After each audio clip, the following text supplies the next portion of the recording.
Hi everyone, welcome back to my YouTube channel. सबसे पहले quick introduction. मेरा नाम शुभ्रा सिन्हा है और मैं बीटेक बायोटेक्नोलॉजी की स्टूडेंट हूँ। और ये हमने जो चैप्टर कंप्लीट किया था एनाटॉमी की, उसकी PYQs हम लोग इस लेक्चर में करने जा रहे हैं। PYQ सॉल्व करेंगे, अराउंड 78 क्वेश्चंस है हम लोग सॉल्व करेंगे। बहुत सारे 1900 टाइम के क्वेश्चंस थे जो कि रेलिवेंट थे, उसको मैं लेकर के आई हूँ। बहुत से ऐसे क्वेश्चंस थे 1900s के जो रेलिवेंट नहीं थे, जो हमारे सिलेबस के अकॉर्डिंग नहीं थे, उसको मैं लेकर के नहीं आई हूँ। ठीक है, अभी भी इन 78 क्वेश्चन में भी ऐसे 5 क्वेश्चंस तो होंगे ही होंगे जो हमारे लिए उतने इम्पोर्टेंट नहीं होंगे।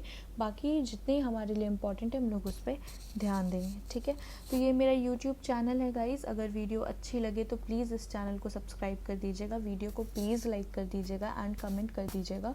और ये मेरा टेलीग्राम चैनल है, इसका लिंक मैं डिस्क्रिप्शन पर डाल दूंगी, तो इसको भी ज्वाइन कर लीजिएगा। जितने भी PDFs हैं, एनोटेटेड हो या फिर नॉर्मल PDF हो या नोट्स हो, वो सब यहाँ पर आपको मिलेंगे, तो इसको प्लीज़ ज्वाइन कर लीजिएगा।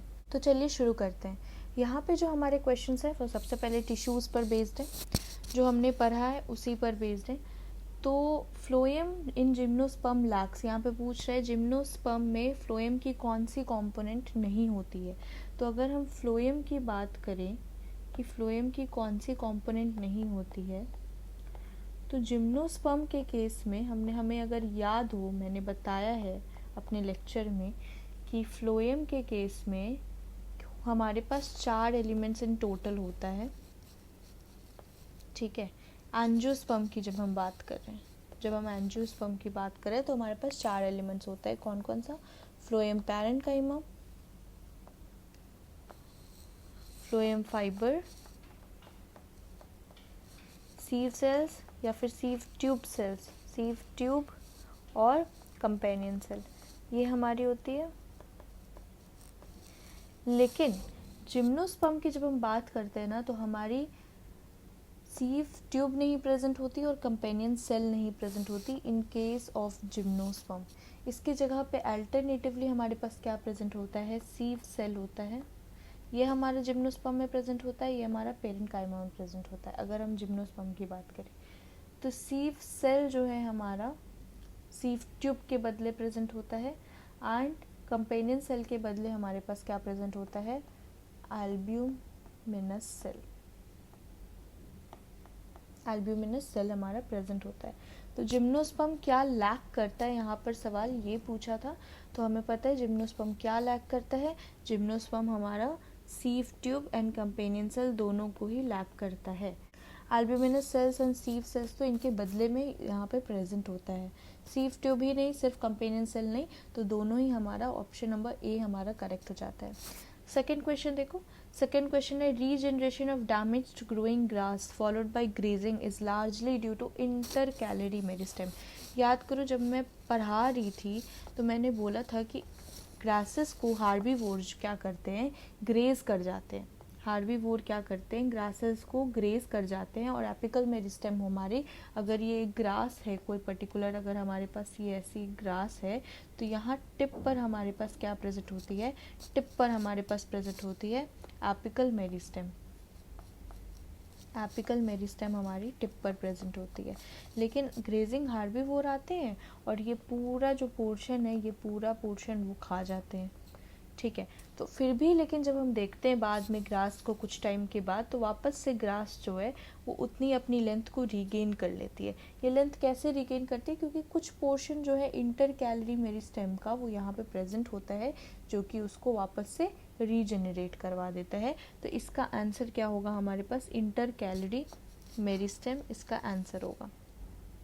ठीक है, तो रीजनरेशन क्यों हो रही है डैमेज ग्रास की? इंटर कैलरी मेरिस्टेम की वजह से। अगर हम नेक्स्ट क्वेश्चन की बात करें तो नेक्स्ट क्वेश्चन है आपका, tracheids differ from other tracheary elements. अब सबसे पहले तो इस वर्ड को डिकोड करने की ज़रूरत है कि ये ट्रैकरी एलिमेंट्स क्या है। तो ट्रैकरी एलिमेंट्स जो है ना, ये एलिमेंट्स हम सिर्फ वेसल्स और ट्रैकिड्स को इंक्लूड करके, जाइलम की जो 2 कंपोनेंट है वेसल्स एंड ट्रैकिड्स, इन दोनों को मिला करके हम कहते हैं ये दोनों ट्रैकरी एलिमेंट्स हैं। ये हमारा क्वेश्चन नंबर 2 था। Let me make this clear. ठीक है, और अगर हम बात करें क्वेश्चन नंबर 3 की, क्वेश्चन नंबर 3 की बात करें तो ट्रैकीड्स, ट्रैकरी एलिमेंट्स का बस मतलब लिख देती हूँ। ट्रैकरी एलिमेंट्स का क्या मतलब है? अगर हम ट्रैकरी एलिमेंट्स कह रहे हैं किसी चीज़ को तो उसका मतलब है हम वेसल्स और ट्रैकीड्स की बात कर रहे हैं, जाइलम के कंपोनेंट की। वेसल्स और ट्रैकीड्स की बात कर रहे हैं, बस इतना ध्यान रखना। ट्रैकरी एलिमेंट्स का बस इतना याद रखना है कि हम वेसल्स और ट्रैकीड्स की बात कर रहे हैं, ठीक है। तो वेसल्स और ट्रैकीड्स की जब बात करें तो यहाँ पे क्वेश्चन देखो क्या है, tracheids differ from other tracheary elements, यानी ट्रैकीड को तो ले आए, वेसल और ट्रैकीड्स हम ट्रैकरी एलिमेंट में क्या बोल रहे थे कि वेसल है प्लस ट्रैकीड्स है, तो ट्रैकीड्स की बात कर रहा है। अदर ट्रैकरी एलिमेंट्स से ट्रैकीड्स कैसे डिफरेंट है? ट्रैकरी एलिमेंट्स में तो दो ही आ गए, वेसल्स और ट्रैकीड्स, तो ट्रैकीड्स के बारे में पूछ रहा है, यानी क्वेश्चन आपसे डायरेक्टली ये पूछ रहा है कि ट्रैकीड्स वेसल्स से कैसे डिफरेंट है। ट्रैकरी एलिमेंट्स ये दोनों है, पूछ रहा है ट्रैकीड्स वेसल्स से कैसे डिफरेंट है। तो tracheids differ from other tracheary elements in having casparian strip name, being imperforate, lacking nucleus, being lignified. तो देखो वेसल्स हमारी डेड होती है, जाइलम में मेजर कंपोनेंट हमारे सारे डेड है बस पेरेन्काइमा को छोड़ करके, तो लिग्निफाइड में कोई डिफरेंस तो होगा नहीं क्योंकि सारे ही डेड है, तो सारे में लिग्निन प्रेजेंट हो सकती है। लैकिंग न्यूक्लियस, न्यूक्लियस की भी बात करें तो सारे डेड है तो न्यूक्लियस तो इनमें होगा ही नहीं। इम्परफोरेट का क्या मतलब है कि ट्रैकीड्स के पास परफोरेशन प्रेजेंट नहीं है एज कम्पेयर टू वेसल्स। जब हम वेसल्स की बात करते हैं तो वेसल्स में हमारी क्या होती है, वेसल्स में हमारी प्रेजेंट होती है परफोरेशन, वेसल्स में हमारी प्रेजेंट होती है परफोरेशन, वही ट्रैकीड्स हमारी इम्परफोरेट होती है, यानी उसमें कोई परफोरेशन, उसमें कोई होल्स नहीं प्रेजेंट होते हैं। इसीलिए ट्रैकीड्स हमारी अदर ट्रैकरी एलिमेंट से कैसे डिफरेंट है, बाय बीइंग इम्परफोरेट, यानी उसमें कोई परफोरेशन नहीं। अदर ट्रैकरी एलिमेंट्स यानी वेसल से कैसे डिफरेंट है, तो ट्रैकीड्स वेसल से ऐसे डिफरेंट है कि उसमें कोई परफोरेशंस नहीं है और वेसल्स में हमारे पास परफोरेशंस है, ठीक है, क्लियर है। अब क्वेश्चन नंबर अगर हम 4 की बात करें तो यहाँ पे पूछ रहे हैं meristematic tissue responsible for increase in girth. Now this is very simple question. अब गर्थ की बात कर रहा है तो हमें पता है गर्थ में इंक्रीज कौन कराता है, सेकेंडरी मेरिस्टम, सेकेंडरी या फिर लैटरल मेरिस्टम कहेंगे। इंटरकैलरी एपिकल तो हमारी प्राइमरी ग्रोथ कराता है, लेंथ में इंक्रीज कराता है, एंड फेलोजन जो है हमारा वो कॉर्क कैम्बियम की हम बात करें तो आंसर क्या हो गया, option number B. Next question कह रहे हैं कि जिम्नोस्पर्म को हम सॉफ्ट वुड कहते हैं क्योंकि इनमें क्या नहीं होते हैं। तो अगर आपको याद हो इस क्वेश्चन को ना हम लोग एलिमिनेट करके सॉल्व कर सकते हैं। अगर याद हो कि एनसीईआरटी जब हम लोग पढ़ रहे थे, एनसीईआरटी की बुक रीडिंग जब कर रहे थे तो उसमें लास्ट लाइन था कि जिम्नोस्पर्म में भी सेकेंडरी ग्रोथ हो रही होती है लेकिन मोनोकॉट्स में नहीं होती। तो अगर वहाँ पे सेकेंडरी ग्रोथ हो रही होती तो हम दिमाग लगा सकते हैं कि कैम्बियम तो उसमें हो सकता है प्रेजेंट हो, तो ये तो लैक नहीं करता होगा, ठीक है, ये उसमें हो सकता है प्रेजेंट हो। फ्लोएम फाइबर की बात करें तो हम जानते हैं कि फ्लोएम की कौन सी कंपोनेंट जिम्नोस्पर्म में नहीं होती है, सिर्फ sieve tube cells and companion cells and sieve cells, sieve tube and companion cells ये नहीं प्रेजेंट होता, इसके बदले में sieve cells and albuminous cells present होती है। तो फ्लोएम फाइबर तो ऑलरेडी उसमें प्रेजेंट है तो लैक तो वो नहीं करता फ्लोएम फाइबर को, ठीक है। फिर जाइलम फाइबर भी लैक नहीं करता। जाइलम की कौन सी कंपोनेंट वो लैक करता है, जाइलम की सिर्फ एक ही कंपोनेंट वो लैक करता है जो कि है वेसल्स, तो वेसल्स लैक करता है तो फाइबर तो वो लैक नहीं करता, तो आंसर तो ये भी नहीं होगा। लास्ट क्या बच गया हमारे पास, थिक वॉल्ड ट्रैकीड्स, तो हमारे पास आंसर क्या हो गया, थिक वॉल्ड ट्रैकीड्स, क्योंकि कॉमन सेंस की बात है कि अगर वो सेकेंडरी ग्रोथ कर रहा होगा तो कुछ ना कुछ कैम्बियम टाइप का तो प्रेजेंट होगा ही।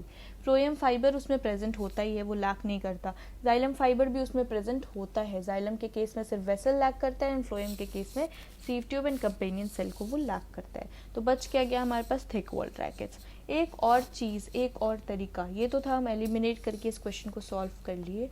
अगर मैं बात करूँ कि ट्रैकीड्स की, तो ये सॉफ्ट वुड की बात कर रहा है, सॉफ्ट वुड की, तो ट्रैकीड्स हमें थिक वॉल्ड है, यहाँ पे थिक वॉल्ड ट्रैकीड्स नहीं है, यानी कि मोटी वॉल नहीं है ट्रैकीड्स की। हमें पता है ट्रैकीड्स जो है वो डेड एलिमेंट्स होते हैं जैसे कि फाइबर्स एंड जाइलम होते हैं, लेकिन ट्रैकीड्स डेड होते हैं। हाईली लिग्निफाइड इसकी वॉल होती है जो कि मैकेनिकल स्ट्रेंथ प्रोवाइड कर रहा होगा। तो अगर ये जिम्नोस्पर्म को सॉफ्ट वुड कह रहे हैं तो कहीं ना कहीं कॉमन सेंस से सोचो तो ट्रैकीड्स वहाँ पे मोटी वॉल जो है ट्रैकीड्स की वो लैक करता होगा, तभी वो सॉफ्ट वुड है, वरना वो सॉफ्ट नहीं होता, ये उसको मैकेनिकल स्ट्रेंथ प्रोवाइड कर दिया होता है। ठीक है, तो ऐसे भी सोच सकते हो और एलिमिनेट भी कर सकते हैं। Next question, companion cells are closely associated with. अब ये बहुत सिंपल है, कंपेनियन सेल्स किससे क्लोजली एसोसिएटेड है, हमारे पास सीव एलिमेंट से। Next question, of companion cell का क्या फंक्शन है, एनर्जी प्रोवाइड करता है सीव एलिमेंट्स को, नहीं, एनर्जी तो नहीं प्रोवाइड करता। ऑप्शन नंबर बी है providing water to phloem, water provide करता है, नहीं, वाटर भी नहीं प्रोवाइड करता। ठीक है, फ्लोएम को वाटर थोड़ी देता है। Loading of sucrose into sieve element by passive transport, यहाँ तक तो सही था, लेकिन पैसिव ट्रांसपोर्ट नहीं होता है, यहाँ पे एक्टिव ट्रांसपोर्ट होता है, तो ये ऑप्शन भी गलत हो गया, सिर्फ एक वर्ड की वजह से पैसिव ट्रांसपोर्ट, तो ध्यान देंगे। लोडिंग ऑफ सुक्रोज तो कराता है वो, सुक्रोज की हमारे पास यहाँ पे सीव ट्यूब के एलिमेंट्स प्रेजेंट है, यहीं पे हमारे पास कंपेनियन सेल्स प्रेजेंट होती है ना, इसके पास न्यूक्लियस होता है, इसके पास न्यूक्लियस नहीं होता सीव ट्यूब के पास, तो ये क्या कराता है, इस सुक्रोज की लोडिंग अपने न्यूक्लियस से सिग्नल भेजता है, और यहाँ पे सुक्रोज की लोडिंग ट्रांसपोर्ट चैप्टर में हम ये पढ़ते थे, यहाँ पे सुक्रोज की लोडिंग वो कराता है, जो कि फर्दर सीव ट्यूब एलिमेंट्स जो है वो ट्रांसलोकेट करते हैं to the roots and other parts of the tree को ट्रांसलोकेट करते हैं, जो भी फूड है, जो भी सुक्रोज है उसको। तो ये लोडिंग तो कराता है, लेकिन पैसिव से नहीं कराता, एक्टिव से कराता है। तो ऑप्शन नंबर डी हमारा यहाँ पे करेक्ट हो जाएगा। क्यों करेक्ट हो जाएगा, क्योंकि यहाँ पे लोडिंग ऑफ सुक्रोज करवा रहा है सीव एलिमेंट्स में, लेकिन यहाँ पे कोई पैसिव एक्टिव की बात नहीं की गई, तो ये ऑप्शन हमारा मोस्ट अप्रोप्रिएट होता है, क्योंकि यहाँ पैसिव तो ऑप्शन नहीं होगा, एक्टिव से कराता है, तो loading of sucrose into sieve elements, ये काम है हमारा कंपेनियन सेल का। ऑप्शन नंबर 8 क्वेश्चन नंबर 8 की बात करें तो पूछ रहे which one of the following is not a lateral meristem. Question पूछ रहा है नॉट अ लैटरल मेरिस्टेम, कौन सा इनमें से ऐसा है जो कि लैटरल मेरिस्टेम नहीं है, नॉट पूछ रहा है, नॉट अ लैटरल मेरिस्टेम। तो आ जाओ देख लेते हैं कौन सा ऐसा है जो लैटरल मेरिस्टेम नहीं है। इंट्राफेसिकुलर कैम्बियम, ये लैटरल मेरिस्टेम है, सेकेंडरी मेरिस्टेम है ना। इंटरफेसिकुलर कैम्बियम, ये भी है, ये दोनों किसके पार्ट है, ये दोनों वैस्कुलर कैम्बियम के पार्ट है। फेलोजेन भी लैटरल मेरिस्टेम है हमारा, बाद में डेवलप कर रहा है, ठीक है। इंटर कैलरी मेरिस्टेम, ये हमारा ऑप्शन जो है करेक्ट हो गया, क्योंकि ये हमारा लैटरल मेरिस्टेम नहीं है। इंटर कैलरी हम जानते हैं कि जो हमारी इंटर कैलरी मेरिस्टेम है और एपिकल मेरिस्टेम है, ये कौन सी मेरिस्टेम है, ये हमारी कैसी मेरिस्टेम है, ये हमारी प्राइमरी मेरिस्टेम है। ये हम जानते हैं कि ये हमारी कैसी मेरिस्टेम है, ये हमारी प्राइमरी मेरिस्टेम है, ठीक है। नेक्स्ट क्वेश्चन देखो, नेक्स्ट क्वेश्चन है, थोड़ा सा ब्लर है ये। The chief water conducting elements of xylem, chief water conducting elements, xylem की chief water conducting elements gymnosperm में के केसेस में क्या होगा। तो हमें पता है कि जिम्नोस्पर्म के केसेस में, जिम्नोस्पर्म में जो जाइलम की कंपोनेंट होती है उसमें वो क्या लैक करता है, वेसल्स, वेसल्स को लैक करता है। तो वेसल्स तो हमारा होगा नहीं, जिम्नोस्पर्म के केस में पूछा है हमसे, क्या पूछा, जिम्नोस्पर्म पूछा है, तो वेसल्स तो हमारा लैक करता होगा नहीं। फाइबर्स होता है वहाँ पे, ट्रैकीड्स होता है, ट्रांसफ्यूजन टिश्यू नाम का क्या है, ये चीज़ तो हमने पढ़ा ही नहीं है। तो फाइबर्स हमारा ट्रांसलोकेशन कराता है क्या, नहीं कराता है, तो ये भी नहीं होगा। तो ट्रैकीड्स हमारी यहाँ पे चीफ वाटर कंडक्टिंग एलिमेंट्स हमें यहाँ पे दिखेगी। नेक्स्ट क्वेश्चन देखो, नेक्स्ट क्वेश्चन आपसे पूछ रहा है transport of food material higher plant takes place through. Food material का ट्रांसपोर्ट हम किससे करते हैं, फूड मटेरियल का ट्रांसपोर्ट हम सीव एलिमेंट से करा रहे होते हैं। देखो फ्लोएम के दो कंपोनेंट्स दिए हुए हैं, कंपेनियन सेल भी दिया हुआ है एंड सीव एलिमेंट्स भी दिया हुआ है, पर कंपेनियन सेल सिर्फ सीव ट्यूब को, सीव एलिमेंट्स को गाइड करता है, ट्रांसलोकेट कौन करा रहा होता है, सीव एलिमेंट्स करा रहा होता है, ठीक है। ये जो ट्रांसफ्यूजन टिश्यू है ना, let me tell you, transfusion tissue ये अदर कॉन्सेप्ट है, हमारे सिलेबस का नहीं है, लेकिन ये दो जगह आ गया तो मैं बता देती हूँ आपको कि ट्रांसफ्यूजन,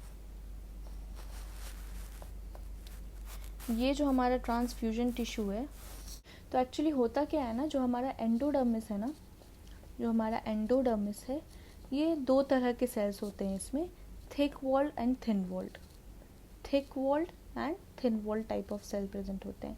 जो इसमें हमारी थिन वॉल्ड सेल्स प्रेजेंट होते हैं ना, वो हम उस थिन वॉल्ड सेल को हम कहते हैं पैसेज सेल,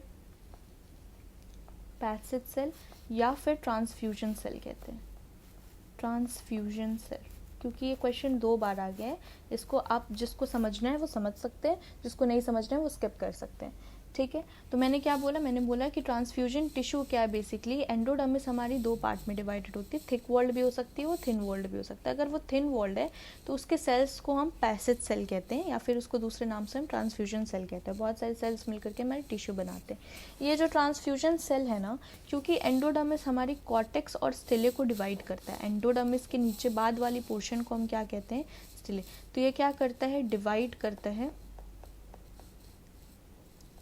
ये डिवाइड करता है कॉर्टेक्स को स्टिले से, ठीक है, डिवाइड करता है, क्योंकि एंडोडर्मिस के नीचे वाला जितना पोर्शन है उसको स्टिले कह रहे हैं, उसके ऊपर वाला जितना पोर्शन है वो तो कॉर्टेक्स वाला पार्ट हो गया, ठीक है। तो यहाँ पे क्या होता है ना, ये जो ट्रांसफ्यूजन सेल या फिर पैसिव सेल है, इनका काम ये है कि ये ट्रांसलोकेट कराएंगे वाटर को जैसे जाइलम ट्रांसलोकेट कराते हैं, ये ट्रांसलोकेट कराते हैं वाटर को कॉर्टेक्स से लेकर के पेरिसाइकल तक। उसके बाद तो स्टिले वाला कंपोनेंट है, तो कॉर्टेक्स से पेरिसाइकल तक ये वाटर ट्रांसलोकेट कराते हैं, इसीलिए हम इनको ये पैसिव सेल और ट्रांसफ्यूजन सेल हम इनको भी कह रहे होते हैं। तो यहाँ पे जो ट्रांसफ्यूजन टिश्यू या सेल की बात किया है ना, ट्रांसफ्यूजन टिश्यू या ट्रांसफ्यूजन सेल, तो ये एंडोडर्मिस के थिन वॉल्ड सेल्स में आते हैं, जिसमें हम जिनको पैसिव सेल कहते हैं या फिर ट्रांसफ्यूजन सेल कहते हैं। इनका बेसिकली काम ये है कि वाटर को कॉर्टेक्स और पेरिसाइकल में ट्रांसलोकेट कराते हैं। सिमिलर क्वेश्चन आपको एक और मिलेगा, तो वो मैं आपको बता दूं, क्योंकि यहाँ पे 2 बार ये टर्म आया था तो मैंने क्लियर कर दिया। अगर किसी को इसमें डाउट है या नहीं समझ में आया तो इस चीज़ को भूल जाएं, इसको ध्यान रखने की कोई ज़रूरत नहीं, हमारी सिलेबस की ये बात है भी नहीं, ठीक है, क्योंकि क्वेश्चन में आ रहा था बार बार, तो इसीलिए मैंने बता दिया। अब नेक्स्ट है हमारे पास कि length of different internodes in a culm of sugarcane is variable because. Internodes क्या होता है, सबसे पहले तो इंटरनोड समझते हैं कि हमारी इंटरनोड्स होती क्या है। तो अगर हम बात करें, let me take a slide, ठीक है, हाँ, तो अगर हम बात करें इंटरनोड की कि इंटरनोड क्या होता है, तो हमें पता है internode is present between 2 nodes, ठीक है। ये इंटरनोड क्या है, 2 नोड के बीच में जो प्रेजेंट है स्पेस, उसको हम इंटरनोड कह रहे हैं। मान लो कि ये हमारा है शुगर केन, ये हमारा एक नोड है, ये हमारा दूसरा नोड है, ये हमारा तीसरा नोड है, ठीक है, ये हमारा तीसरा नोड है। तो ये वाला जो हमारा पोर्शन है ना, इतने दूर का जो पोर्शन है, हम इसको कहते हैं internode. Internode, distance between 2 node, ये वाला पोर्शन, ये वाला पूरा पोर्शन जो है इसको हम कहते हैं इंटरनोड, ठीक है। और ये जो ग्रीन से आपको दिख रहा है, ये जो पोर्शन है ये हमारा नोड है और ये भी हमारा नोड है। 2 नोड के बीच में हमारा इंटरनोड प्रेजेंट होता है। तो अब देखो क्वेश्चन क्या है, क्वेश्चन हमसे पूछ रहा है कि ये जो हमारी डिफरेंट लेंथ हमें मिलती है इंटरनोड्स की शुगर केन में, वो क्यों मिलती है, हमें डिफरेंट नोड क्यों मिलती है। तो ये हमें मिलती है इंटर कैलरी मेरिस्टेम की वजह से। क्यों इंटर कैलरी मेरिस्टेम की वजह से हमें डिफरेंट नोड मिलती है, हम ऐसा क्यों कह रहे हैं, क्योंकि आप देखो तो हमारे पास एपिकल मेरिस्टेम प्रेजेंट होता है टिप पर। टिप की अगर हम बात करें तो किसी भी प्लांट की हमें टिप अगर हम देखते हैं तो यहाँ पे हमें मिलता है एपिकल मेरिस्टेम, ठीक है, एपिकल मेरिस्टेम मिलता है, ठीक है। लेकिन टिप नहीं है ना, ये बीच में कहीं प्रेजेंट है। तो हमने पढ़ा था कि एपिकल मेरिस्टेम एज जैसे जैसे प्लांट मान लो इतनी है, फिर इतने से इतनी बढ़ गई, तो यहाँ पे जो एपिकल मेरिस्टेम था वो यहाँ चले गए। तो ये जो ट्रांसफर हुआ एपिकल मेरिस्टेम का, जब ये ट्रांसफर हो रहा होता है तो कहीं बीच में क्या होता है, कुछ मेरिस्टेम छूट जाते हैं। उसी मेरिस्टेम को तो हम इंटर कैलरी मेरिस्टेम कह रहे थे, उसी मेरिस्टेम को तो हम इंटर कैलरी मेरिस्टेम कहते हैं। एपिकल मेरिस्टेम तो ग्रो करके ऊपर चला गया, ठीक है। तो यहाँ पे जो कुछ मेरिस्टेम बच गए उनको इंटर कैलरी मेरिस्टेम कह रहे हैं। अब इसी के वजह से ही ना, अगर किसी लेंथ में कोई चेंजेस है, कहीं पे ये ग्रो कर गया, कहीं पे लेंथ इंक्रीज हो गया, कहीं लेंथ वो ग्रो नहीं किया, तो कहीं लेंथ डिक्रीज है, कहीं ग्रेजिंग हर्बीवोरस आ गए मोनोकॉट्स के केस में, जैसे ग्रासेस वगैरह में, तो वो रीजनरेशन का भी काम कर देता है। तो यहाँ के लिए तो रिस्पॉन्सिबल हमारी इंटर कैलरी ही है। तो आंसर क्या हो जाएगा हमारा, intercalary meristem. Next question देखो, common structural feature of vessel elements and sieve tube elements. Vessel elements और सीव ट्यूब एलिमेंट्स की कॉमन क्या है, कॉमन स्ट्रक्चर क्या है। अगर हम वेसल की बात करें तो सीव ट्यूब, तो हमें पता है जो हमारा वेसल है वो हमारे किस चीज़ में हेल्प करता है, जो हमारा ये वेसल है ये हमारा किस चीज़ में हेल्प करता है, वाटर को लोकेट करने में, ट्रांसलोकेट करने में, एंड सीव ट्यूब हमारी फूड को ट्रांसलोकेट कराती है। तो इनमें क्या कॉमन है, तो कॉमन क्या है, आओ देखो, ई न्यूक्लिएट कंडीशन। वेसल एलिमेंट्स हमारी कैसी होती है, वेसल एलिमेंट जाइलम वेसल्स हमारी डेड होती है, तो इसमें हमारी न्यूक्लियस नहीं होती है। सीव ट्यूब हमें पता है ये लिविंग है बट स्टिल इसमें न्यूक्लियस नहीं होता, इसलिए तो कंपेनियन सेल इसे गाइड कर रहा होता है। तो ई न्यूक्लिएट कंडीशन हमारी कॉमन में मिलती है, पहला ऑप्शन ही करेक्ट हो गया। क्योंकि और एक और बात, वेसल्स के केस में मैं यहाँ पे लिख भी देती हूँ, वेसल एलिमेंट के केस में ना जो न्यूक्लियस होती है वो प्रेजेंट होती है स्टार्टिंग में, न्यूक्लियस जो है प्रेजेंट होती है बिगिनिंग में, ठीक है। लेकिन बाद में जब ये मैच्योर होता है या फिर ये लिखो सिर्फ न्यूक्लियस एब्सेंट हो जाती है जब प्लांट मैच्योर हो जाता है। न्यूक्लियस वेसल के केस में तब एब्सेंट होती है जब मैच्योर हो जाता है सीव ट्यूब, सॉरी वेसल जब मैच्योर होता है तब यहाँ पे न्यूक्लियस एब्सेंट हो जाती है। यानी वेसल एलिमेंट्स में न्यूक्लियस, जब वेसल एलिमेंट मैच्योर होता है ना तब जा कर के बाद में वो न्यूक्लियस एब्सेंट हो जाता है उसमें, क्योंकि वो डेड है। तो वेसल एलिमेंट्स में भी न्यूक्लियस नहीं होता, सीव ट्यूब में भी नहीं होता, तो ऑप्शन नंबर हमारा ए करेक्ट हो जाएगा। लेकिन एक बार आओ बाकी ऑप्शंस भी देखते हैं क्या कह रहा है। सेकेंड ऑप्शन है थिक सेकेंडरी वॉल्स, मोटे सेकेंडरी वॉल्स होते हैं इसमें, नहीं। पोर्स और on lateral walls, common lateral walls, देखो पोर्स होते हैं, परफोरेशंस दोनों में होते हैं, सीव ट्यूब में भी होते हैं, वेसल में भी होते हैं। लेकिन लैटरल वॉल्स कहने का मतलब है कि ये एक वेसल एलिमेंट है, दूसरा वेसल एलिमेंट मान लो यहाँ पे, तो यहाँ पे पोर्स होता है, ठीक है। लैटरल वॉल्स में होता है पोर्स, जबकि लैटरल वॉल्स में हमारा पोर्स प्रेजेंट नहीं होता है। पोर्स कहाँ होता है, एडजेसेंट वॉल्स, जो हमारी ये वाली वॉल है ना, जैसे सीव ट्यूब एलिमेंट्स बहुत सारे कनेक्टेड है, ठीक है, तो यहाँ पे हमारी परफोरेशंस होती है ताकि वाटर की मूवमेंट हो सके। वर्टिकली हमारी जब सीव ट्यूब प्रेजेंट होती है तो वहाँ पर परफोरेशंस होती है, लैटरल में नहीं प्रेजेंट होती है, ठीक है। तो हमारे पास यहाँ पे क्या हो गया, पोर्स ऑन लैटरल वॉल्स, ये भी गलत हो गया। प्रेजेंस ऑफ पी प्रोटीन, ये तो बहुत ही अटपटा सा लग रहा है, तो ये भी नहीं होगा, तो ऑप्शन नंबर ए हमारा करेक्ट है, ठीक है। अगर क्वेश्चन नंबर 13 की बात करें, apical meristem of the root, apical meristem जो है हमारा रूट का, वो कहाँ प्रेजेंट होता है, तो एपिकल मेरिस्टेम हमारी कहाँ प्रेजेंट होंगी, बताओ, सारे ही रूट में प्रेजेंट होगा। एपिकल मेरिस्टेम जो है वो हमारी रूट की कहाँ प्रेजेंट होगी, इन ऑल रूट्स। क्यों, क्योंकि एपिकल मेरिस्टेम प्राइमरी मेरिस्टेम है, हमें पता है, ठीक है। तो ये सारे रूट्स में प्रेजेंट होती है, चाहे मोनोकॉट की बात करें, डाइकॉट की बात करें, तो ये सारे ही रूट में प्रेजेंट होगी। नेक्स्ट क्वेश्चन देखो, chlorenchyma is known to develop in, chlorenchyma कहाँ डेवलप होता है, chlorenchyma spore capsule of a moss में डेवलप होता है। ऑप्शन नंबर सी इसका करेक्ट है, ऑल्दो ये हमारे सिलेबस का नहीं है, जो मैं सर्कल कर रही हूँ वो हमारे सिलेबस का नहीं है। इधर भी एक था कुछ, ठीक है, इधर भी कुछ था क्या, नहीं इधर कुछ नहीं है, तो ये वाला जो पार्ट है हम वो हमारे सिलेबस का नहीं है, ऑल्दो इसका आंसर ये होगा।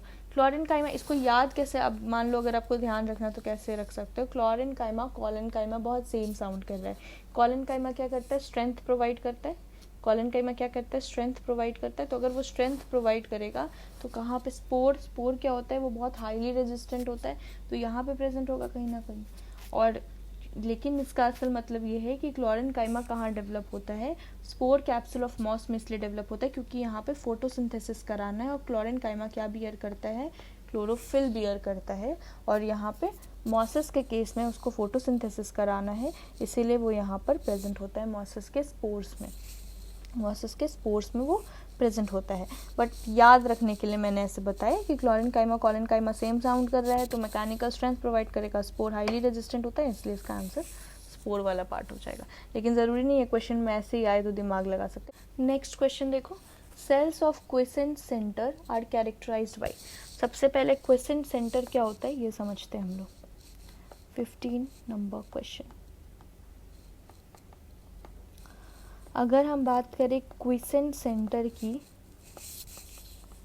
तो ये क्या है, बेसिकली जो हमारी रूट होती है ना, रूट की जो एपेक्स होती है उसमें कुछ ऐसे सेल्स होते हैं, मतलब रूट की जो एपेक्स होती है ना हमारे पास, उसमें कुछ सेल्स ऐसे होते हैं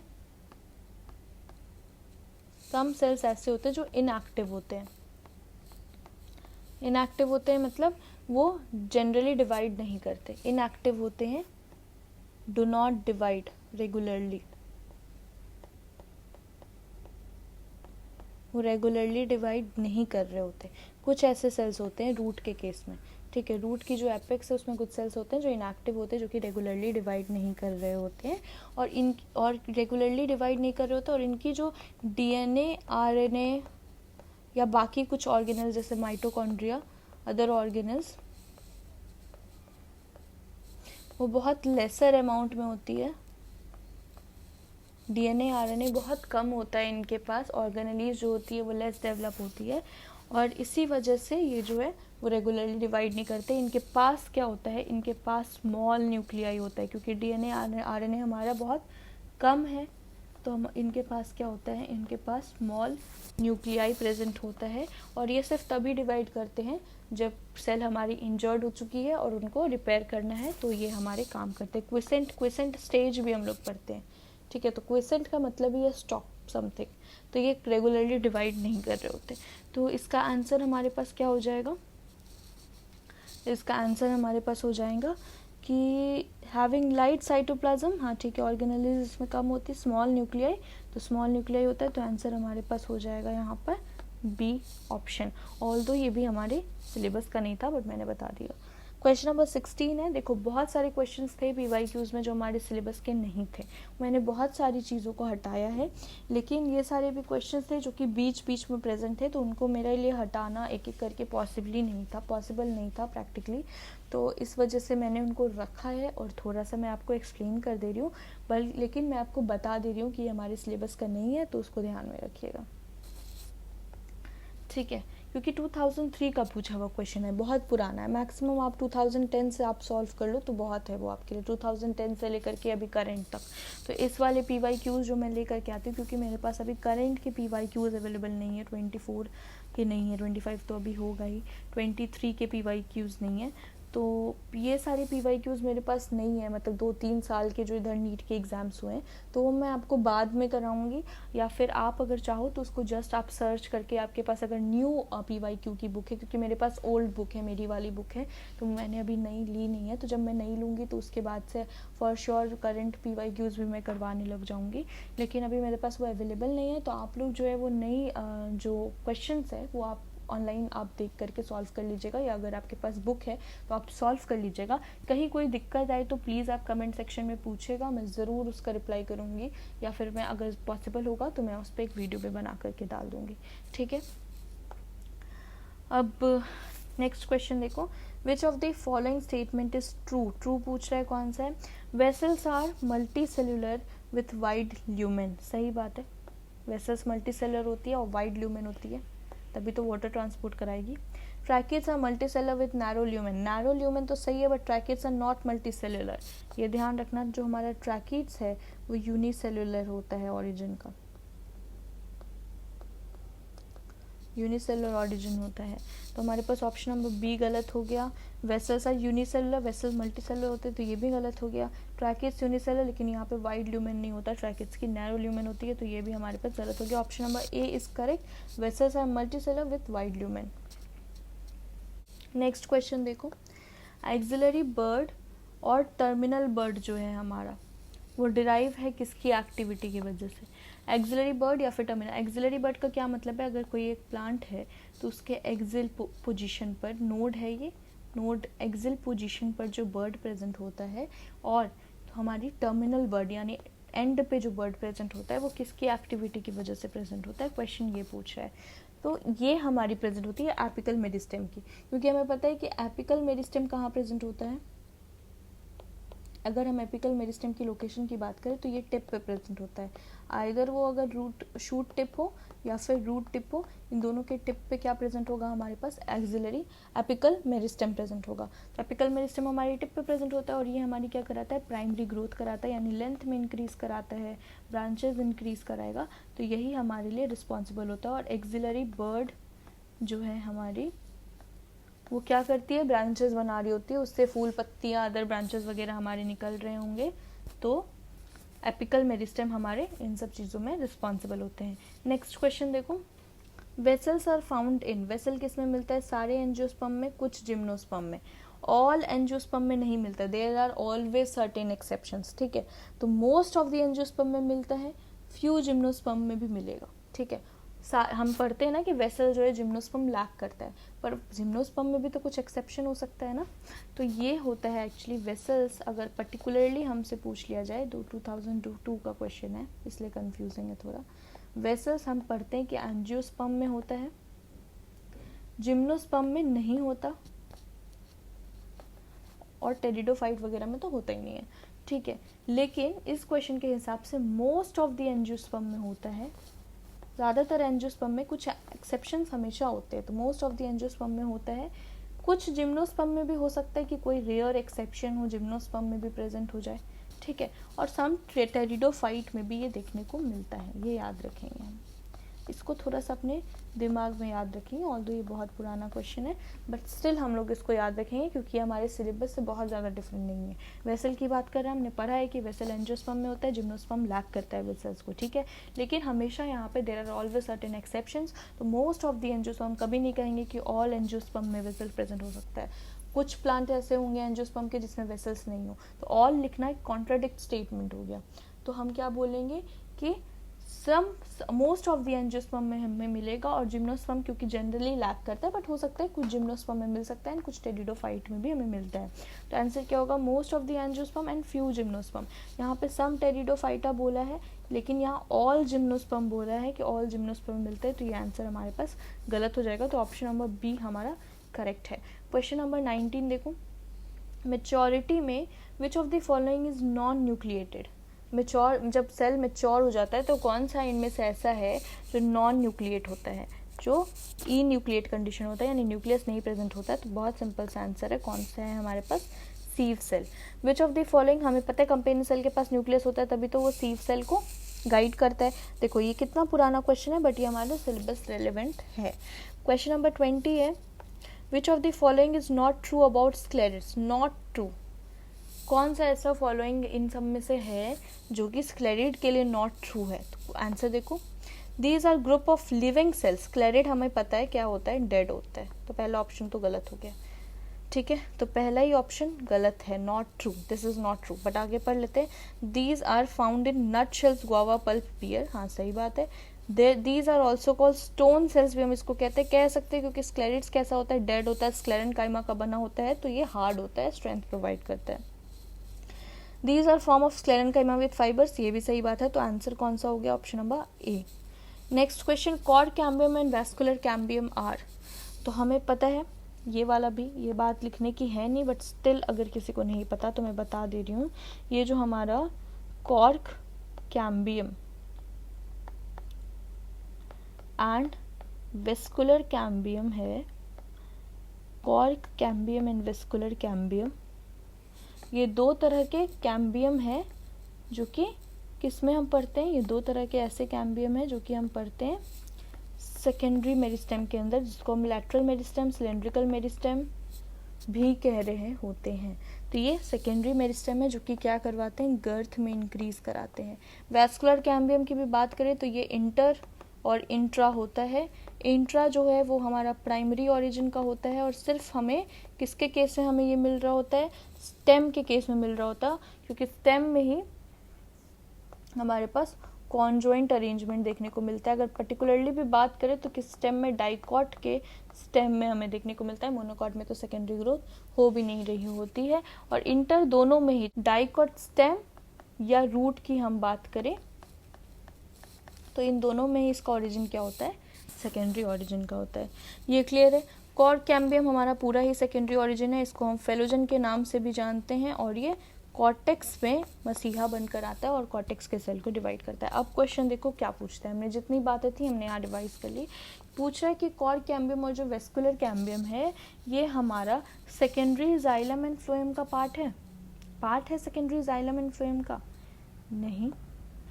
पार्ट है ये पेरीसाइकिल का? नहीं। लैटरल मेरिस्टेम का पार्ट है? एपिकल मेरिस्टेम, एपिकल मेरिस्टेम तो प्राइमरी मेरिस्टेम है ना, lateral meristem is our secondary meristem. तो ऑप्शन नंबर हमारा सी करेक्ट हो गया। नेक्स्ट क्वेश्चन देखो, मैच लिस्ट पूछ रहा है, आज जो इसको मैच कर लेते हैं हम लोग। जो हमारा cell with active division capacity, cell with active division capacity, कौन से सेल होती है जिसमें सबसे ज़्यादा डिवीजन कैपेसिटी होती है? मेरिस्टेमेटिक टिश्यू ही ऐसे सेल्स होते हैं, या मेरिस्टेमेटिक टिश्यूज़ के ही ऐसे सेल्स होते हैं जो कि सेल डिवीजन कर रहे होंगे। Tissues having all cells similar in structure and function, हम जानते हैं ऐसे टिश्यूज़ जिसकी स्ट्रक्चर भी सेम होती है, फंक्शन भी सेम होती है, उसको सिंपल टिश्यूज़ कहते हैं। Tissue having different types of cell, अलग अलग टाइप ऑफ सेल्स जिसके पास जिस टिश्यू के पास होता है उसको हम वैस्कुलर टिश्यूज़ कहते हैं, या फिर कॉम्प्लेक्स टिश्यू कहते हैं। हमें पता है परमानेंट टिश्यू दो तरह के होते हैं, simple and complex tissue. Simple tissue के सेल्स के स्ट्रक्चर सेम होते हैं, कॉम्प्लेक्स टिश्यू के डिफरेंट होते हैं। कॉम्प्लेक्स टिश्यू में हमारा जाइलम फ्लोएम आता है, यानी वैस्कुलर टिश्यू आ रहा होता है, तो डिफरेंट टाइप्स ऑफ सेल्स हमारे प्रेजेंट है।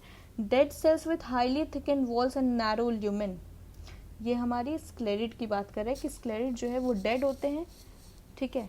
लिग्निफाइड सेल्स होती है, हाईली थिक वॉल्स होती है, नैरो पतली सी ल्यूमेन होती है। तो ऑप्शन नंबर क्या हो जाएगा, पहले मैच कर लेते हैं। पी का हमारे पास क्या आ रहा है, पी का है हमारे पास 2, क्यू का है हमारे पास 4, ठीक है, आर का है हमारे पास 1 एंड एस का है हमारे पास, ये क्या हो गया 3। तो हमारे पास ऑप्शन नंबर क्या हो जाएगा 2 4 1 3, 2 4 1 3, option number B is correct. एक बार चेक कर लेना, ठीक है, क्रॉस चेक कर लेना एक बार। नेक्स्ट क्वेश्चन देखो, स्टोमेटा इन ग्रास लीफ, स्टोमेटा की बात करें, ग्रास लीफ की जो स्टोमेटा होती है वो किस शेप की होती है? हमें पता है ग्रास लीफ की जो स्टोमेटा होती है वो होती है हमारी डम्बल शेप की। ग्रास की बात कर रहे हैं ना, ग्रास लीफ की बात कर रहे हैं, यानी मोनोकॉट की बात कर रहे हैं। मोनोकॉट में स्टोमेटा की शेप क्या होती है? डम्बल शेप की होती है, ठीक है। और ये जो किडनी शेप की सेल्स है, ये जो किडनी शेप है, ये हमारे किस में देखने को मिलती है? डाइकॉट के केस में देखने को मिलती है। नेक्स्ट क्वेश्चन है, specialized epidermal cells surrounding the guard cells. Epidermal cells, ऐसी कौन सी स्पेशलाइज्ड एपिडर्मल सेल्स हैं जो कि गार्ड सेल को सराउंड करती है? अगर हम गार्ड सेल का डायग्राम बनाए, देखो ये हमारे पास है स्टोमेटल अपर्चर, ये हमारे पास है स्टोमेटल अपर्चर, इसको सराउंड करती है हमारी दो एपिडर्मल टिश्यू। पहली जो टिश्यू है उसको हम कहते हैं गार्ड सेल, ठीक है, पहली जो टिश्यू है उसको हम कहते हैं गार्ड सेल, ये स्टोमेटल अपर्चर को कवर कर रही होती है। इसके बाद हमारी कुछ एपिडर्मल टिश्यू जो है वो गार्ड सेल को भी ऐसे सराउंड कर लेती है। इस एपिडर्मल टिश्यूज को हम क्या कहते हैं? सब्सिडरी सेल्स कहते हैं, सब्सिडरी सेल्स।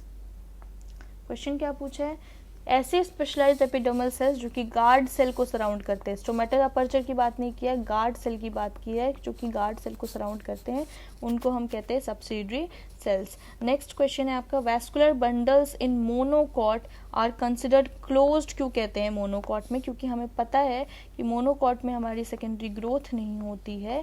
सेकेंडरी ग्रोथ और क्यों नहीं होती है, अगर हम आगे बढ़े तो यहाँ पे कैम्बियम हमारी एब्सेंट होती है, और कैम्बियम हमारी एब्सेंट होती है, इसीलिए हम इसको क्या कहते हैं? Conjoint closed arrangement. क्या कहते हैं हम इसको? कॉन्जॉइंट, यहाँ पे लिख देती हूँ, कैम्बियम एब्सेंट होती है जिसकी वजह से हम इसको क्या कहते हैं कि इसका अरेंजमेंट कैसा है? Conjoint closed. ये हमारी वैस्कुलर बंडल है, यहाँ पे अगर ये जाइलम है, ये फ्लोएम है, तो बीच में यहाँ पे कोई कैम्बियम हमारी नहीं प्रेजेंट होती है, इसलिए हम इसको कैसा अरेंजमेंट कहते हैं? Conjoint closed. कॉन्जॉइंट यानी एक ही बंडल के within xylem and phloem present है, बट ये क्लोज्ड है यानी कैम्बियम एब्सेंट है। तो vascular bundles in monocots are considered close क्योंकि यहाँ पे कैम्बियम हमारी एब्सेंट होती है, ठीक है। No vessels with perforation, xylem और ऑप्शंस एक बार देख लो। नो वेसल्स विद परफोरेशन होती है इसलिए वैस्कुलर बंडल नहीं। Xylem is surrounded all around by phloem, नहीं। Bundle sheath surround each bundle, नहीं। कैम्बियम हमारे पास एब्सेंट होता है, इसीलिए हम मोनोकॉट्स को, वैस्कुलर बंडल्स को हम कहते हैं कि वो क्लोज्ड है। Next question, which of the following statements are not true? पूछ रहा है कि कौन सा स्टेटमेंट यहाँ पे ट्रू नहीं है रिगार्डिंग स्टोमेटल अपर्चर की हम बात कर रहे हैं। तो यहाँ पे गार्ड सेल जो है invariably possess chloroplast and mitochondria, तो ये बात तो सही है कि गार्ड सेल्स जो है, हमने पढ़ा था कि जो हमारी गार्ड सेल्स होती है इसमें हमारे पास क्या होती है? क्लोरोप्लास्ट एंड माइटोकॉन्ड्रिया प्रेजेंट होती है। हमारी स्टोमेटल अपर्चर है, ये हमारी गार्ड सेल है और यहाँ पे स्टोमेटा प्रेजेंट होता है और माइटोकॉन्ड्रिया प्रेजेंट होता है। तो ऑप्शन नंबर 8 तो करेक्ट है, हमसे नॉट ट्रू पूछा है। Guard cells are always surrounded by subsidiary cells. देखो गार्ड सेल्स जो होते हैं वो क्या हमेशा सब्सिडरी सेल से सराउंडेड होते हैं? हमने अभी तक पढ़ा है कि गार्ड सेल को जो सेल सराउंड करता है उसको हम सब्सिडरी सेल्स कहते हैं, पर हमेशा नहीं सराउंड करता, नॉट ऑलवेज। ठीक है, तो ये वाला ऑप्शन हमारा करेक्ट हो जाता है। नॉट ट्रू पूछा था कि सब्सिडरी सेल्स, यहाँ पे जो ऑलवेज है ना, ये इस वर्ड का बस खेल है। सब्सिडरी सेल्स गार्ड सेल को सराउंड करता है बट नॉट ऑलवेज, ज़रूरी नहीं है ये हमेशा सराउंड करे। ठीक है, एपिडर्मल सेल्स का ये एक्सटेंशन, मतलब एपिडर्मल सेल का ये मॉडिफिकेशंस है, ज़रूरी नहीं है कि ये हमेशा सराउंड करेगा ही करेगा। ठीक है, तो ये ऑप्शन नंबर बी हो जाता है, इसको ध्यान में रखेंगे, इंपॉर्टेंट क्वेश्चन है। नेक्स्ट ऑप्शन देख लो, स्टोमेटा इन्वॉल्व्ड है गैसियस एक्सचेंज में, ये भी सही है। गार्ड सेल की जो इनर वॉल होती है वो थिक होती है। हमें पता है कि गार्ड सेल, अगर ये गार्ड सेल है तो ये जो अंदर वाली वॉल होती है ना गार्ड सेल की, जो स्टोमेटल अपर्चर की तरफ होती है, ये हमारी कैसी होती है? थिक होती है। ये हमारी कैसी होती है? थिक होती है। तो लास्ट ऑप्शन भी हमारा करेक्ट है। ठीक है, closed vascular bundle, closed vascular bundle में क्या नहीं होता है? कैम्बियम नहीं होता है। ठीक है, ग्राउंड टिश्यू में क्या होता है? हमें पता है एपिडर्मल टिश्यू और वैस्कुलर टिश्यू को छोड़ करके जितने बच गए वो हमारे ग्राउंड टिश्यू है। तो all tissue except epidermis and vascular bundle, option number B हो गया। क्वेश्चन नंबर 40 देखो, पूछ रहे हैं आपसे कि some vascular bundles are described as open, हम क्यों कह रहे हैं? वही एक ही क्वेश्चन को अलग अलग तरीके से पूछ रहे हैं क्योंकि यहाँ पे कैम्बियम प्रेजेंट होती है। तो देखो ओपन हम इसलिए कह रहे हैं कुछ वैस्कुलर बंडल को क्योंकि ये पेरिसाइकल और एंडोडर्मिस से सराउंड नहीं होती। नहीं, कैपेबल ऑफ प्रोड्यूसिंग सेकेंडरी, देखो वही बात हो गई। ओपन हम क्यों कह रहे हैं इसको? क्योंकि यहाँ पे कहीं ना कहीं ओपन वैस्कुलर बंडल यानी कैम्बियम हमारी प्रेजेंट है। कैम्बियम प्रेजेंट होने का क्या मतलब है कि वो डिवाइड करेगी, डिवाइड करके वो क्या बनाएगी? Secondary xylem and secondary phloem बनाएगी। तो चाहे आप ये बोल दो कि ओपन वैस्कुलर बंडल का मतलब है कि वो ये सेकेंडरी बंडल्स बना रही होगी या फिर कैम्बियम प्रेजेंट होगी। तो यहाँ पे कैम्बियम के बारे में बात नहीं किया, यहाँ पे बोला है कि ओपन वैस्कुलर बंडल्स, हम वैस्कुलर बंडल को डिस्क्राइब कर रहे हैं। क्यों? क्योंकि वो कैपेबल है producing secondary xylem and phloem. Option number B is correct. ठीक है, नेक्स्ट क्वेश्चन देखो, in below the diagram of stomatal apparatus का डायग्राम दिया हुआ है, आपको आइडेंटिफाई करना है यानी लेबल करना है। ये देखो सबसे पहले ये अगर हम बात करें सी की, तो ये क्या है हमारे पास? ये है हमारे पास स्टोमेटल अपर्चर, स्टोमेटल अपर्चर। तो हमारा सी हो गया स्टोमेटल अपर्चर। अगर हम डी की बात करें, ये वाले पोर्शन की, तो ये हमारा क्या है? Guard cell. गार्ड सेल हमारा क्या हो गया? डी। अगर हम बी की बात करें, गार्ड सेल को कौन सराउंड करता है? अगर सराउंडेड है गार्ड सेल तो कौन सराउंड करेगा? तो सराउंड करता है सब्सिडरी सेल। सब्सिडरी सेल हमारी गार्ड सेल को सराउंड कर रही होती है। तो बी है हमारे पास यहाँ पे।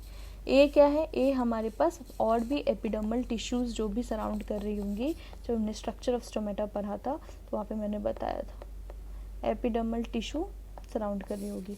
तो क्या हो गया? ए का हमारे पास हमें एपिडर्मल टिश्यू चाहिए, तो ये तो नहीं होगा एपिडर्मल सेल, यहाँ पे भी एपिडर्मल सेल। ठीक है, बी हमारे पास सब्सिडरी सेल्स चाहिए, तो ये वाला गार्ड सेल है, यहाँ सब्सिडरी सेल्स। तो सी भी गलत हो गया, option number D is correct. देख लो, थर्ड स्टोमेटल अपर्चर है एंड फोर्थ गार्ड सेल है। ठीक है, नेक्स्ट क्वेश्चन है बार्ले स्टेम में वैस्कुलर बंडल्स कैसे होते हैं? तो बार्ले स्टेम की बात करें, जो हमारा बार्ले है ये कैसा प्लांट है? ये मोनोकॉट है। बार्ले हमारा मोनोकॉट है। तो मोनोकॉट में वैस्कुलर बंडल कैसे होते हैं? वैस्कुलर बंडल क्लोज्ड होते हैं एंड स्कैटर्ड होते हैं।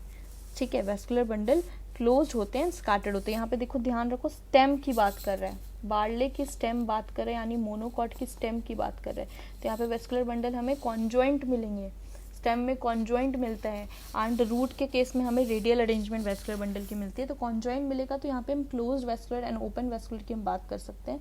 और यहाँ पे मोनोकॉट स्टेम के केस में हम जानते हैं वैस्कुलर बंडल स्कैटर्ड दिखता है। तो ऑप्शन नंबर ए हमारा करेक्ट है। रेडियल तो हमारा होगा ही नहीं। ठीक है, स्कैटर्ड होता है बट ओपन नहीं होता यहाँ पे, और open and in a ring.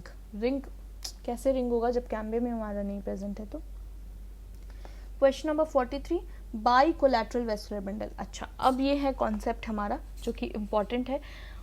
Important in the sense बहुत पुराना क्वेश्चन है, अभी हमारे सिलेबस के रिलेवेंट नहीं है, बट ये जानना इसलिए इम्पॉर्टेंट है क्योंकि इसमें कुछ ऐसा है नहीं, तो हम याद रख सकते हैं, हमारा दिमाग भी याद रख सकता है, हम भी याद रख सकते हैं, तो इसमें कोई दिक्कत की बात नहीं। बाई कोलैटरल, देखो शब्द से समझ में आ रहा है, by means two. By means two होता क्या है कि हमारा जो वैस्कुलर बंडल है वो कैसे प्रेजेंट होता है, ये अगर वैस्कुलर बंडल है, यहाँ जाइलम होता है, यहाँ फ्लोएम होता है, ठीक है, बीच में हमारा कैम्बियम होता है, इसको हम कहते हैं ओपन एंड कॉन्जॉइंट, यही कहते हैं हम इसको, ओपन एंड कॉन्जॉइंट। तो अगर हम बात करें बाइकोलैटरल की, ये normal open conjoint vascular bundle है। बाइकोलैटरल यानी दो, कहीं ना कहीं दो कैम्बियम प्रेजेंट होंगे। होता क्या है, ये जाइलम है हमारा, ये फ्लोएम और ये फ्लोएम, ठीक है, ये हमारा जाइलम है और ये फ्लोएम है एंड ये फ्लोएम है, यहाँ कैम्बियम, यहाँ कैम्बियम। एक ऐसा बंडल जिसमें जाइलम बीच में है और दोनों तरफ से फ्लोएम प्रेजेंट है और यहाँ दो कैम्बियम प्रेजेंट होती है, इस अरेंजमेंट को हम बाइकोलैटरल, बाइकोलैटरल और कुछ नहीं है। बाइकोलैटरल का मतलब यही है कि xylem is sandwich between two phloem. Xylem present तो है लेकिन नीचे भी फ्लोएम है, ऊपर भी एक फ्लोएम है और यहाँ पे दो कैम्बियम से ये डिफरेंशिएटेड है, इसको हम कहते हैं बाइकोलैटरल अरेंजमेंट। और इसका एग्जाम्पल एक याद रखना, कुकुरबिटा होता है, कुकुरबिटा इसका एग्जाम्पल है, ठीक है।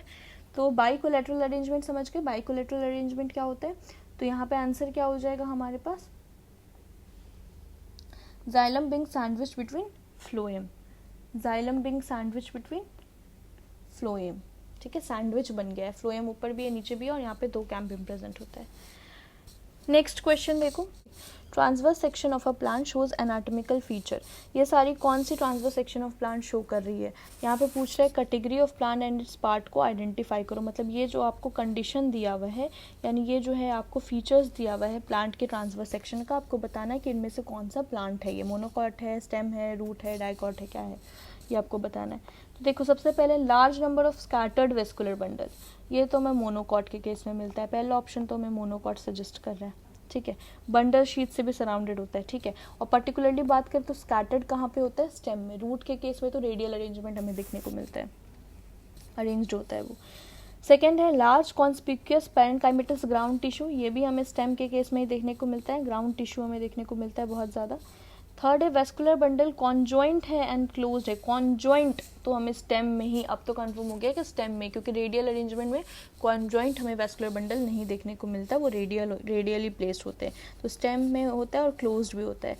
फ्लोएम पेरेन्काइमा एब्सेंट होता है, ये एनसीईआरटी की लाइन है जिसको मैंने हाईलाइट करवाया था कि यहाँ पे फ्लोएम पेरेन्काइमा मोनोकॉट के स्टेम में एब्सेंट होता है। तो ये किसकी बात कर रहा है, मोनोकॉट स्टेम की बात कर रहा है। Option number A is correct.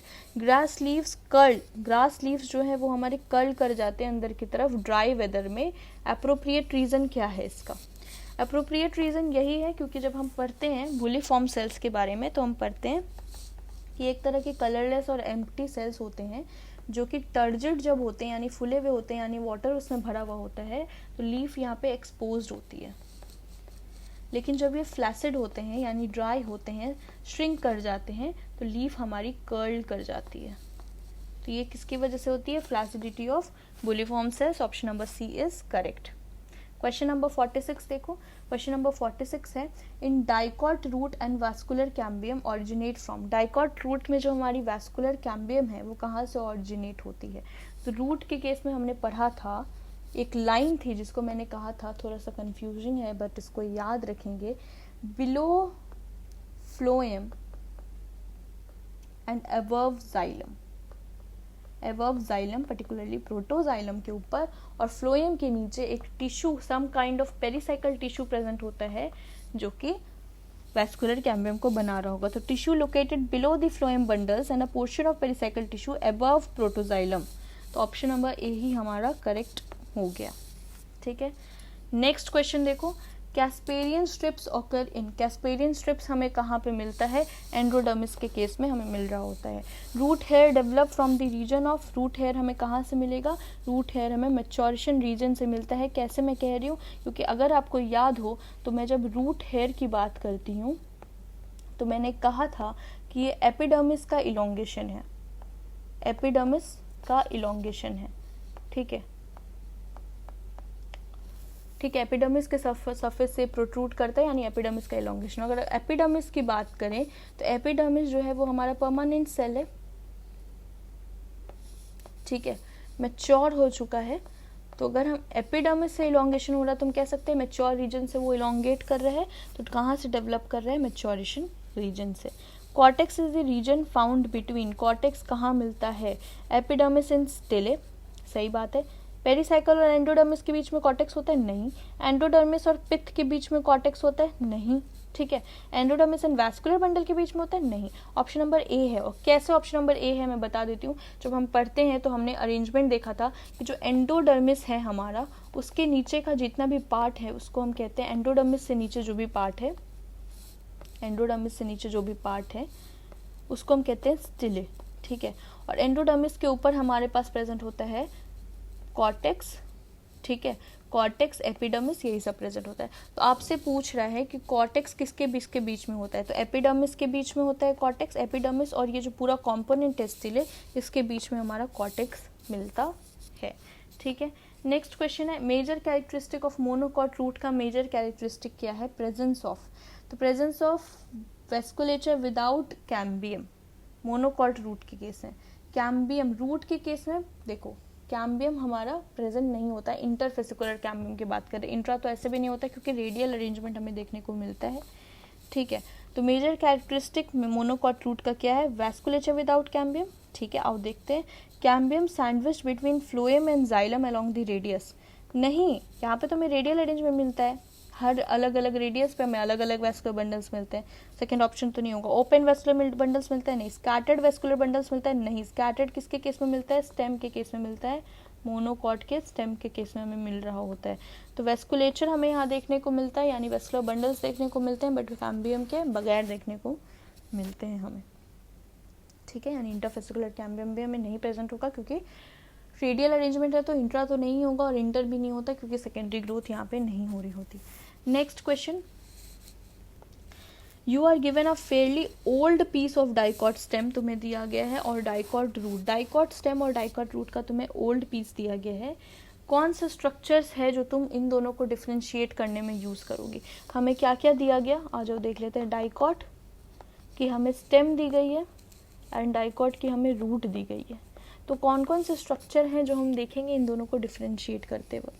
तो हम सेकेंडरी जाइलम देखेंगे। सेकेंडरी जाइलम क्यों देखेंगे? डाइकॉट के केस में तो हमें सेकेंडरी मेरिस्टेम प्रेजेंट होता ही है, यानी हम कह सकते हैं सेकेंडरी ग्रोथ यहाँ पे होता है। सेकेंडरी ग्रोथ तो यहाँ पे हो रहा होता है ना। तो स्टेम के केस में भी हो रहा होगा, रूट के केस में भी। तो सेकेंडरी जाइलम तो दोनों में ही प्रेजेंट होंगे, तो पहला ऑप्शन तो नहीं। सेकेंडरी फ्लोएम, ये भी दोनों में प्रेजेंट होंगे। कॉर्टिकल सेल्स, कॉर्टेक्स के सेल्स, ये भी हमारे प्रेजेंट होंगे। तो किससे हम डिस्टिंग्विश कर सकते हैं? प्रोटोजाइलम के अरेंजमेंट से कर सकते हैं, ऑप्शन नंबर सी, क्योंकि हमें पता है कि स्टेम रूट के केस में जो हमारा प्रोटोजाइलम है वो कैसा होता है? अगेंस्ट पिथ होता है, अगेंस्ट पिथ प्रेजेंट होता है। यानी हमें कैसा अरेंजमेंट देखने को मिलता है? रूट के केस में एग्जार्च अरेंजमेंट हमें देखने को मिलता है, और स्टेम के केस में हमें एंडार्च मिलता है। क्यों? क्योंकि प्रोटोजाइलम जो होता है वो टुवर्ड्स स्टेम हमारे प्रेजेंट होता है। तो यहाँ पे प्रोटोजाइलम के अरेंजमेंट हम बता सकते हैं कि वो स्टेम है या फिर रूट है। पिथ के टुवर्ड्स हमें प्रोटोजाइलम देखने को मिलता है स्टेम के केस में।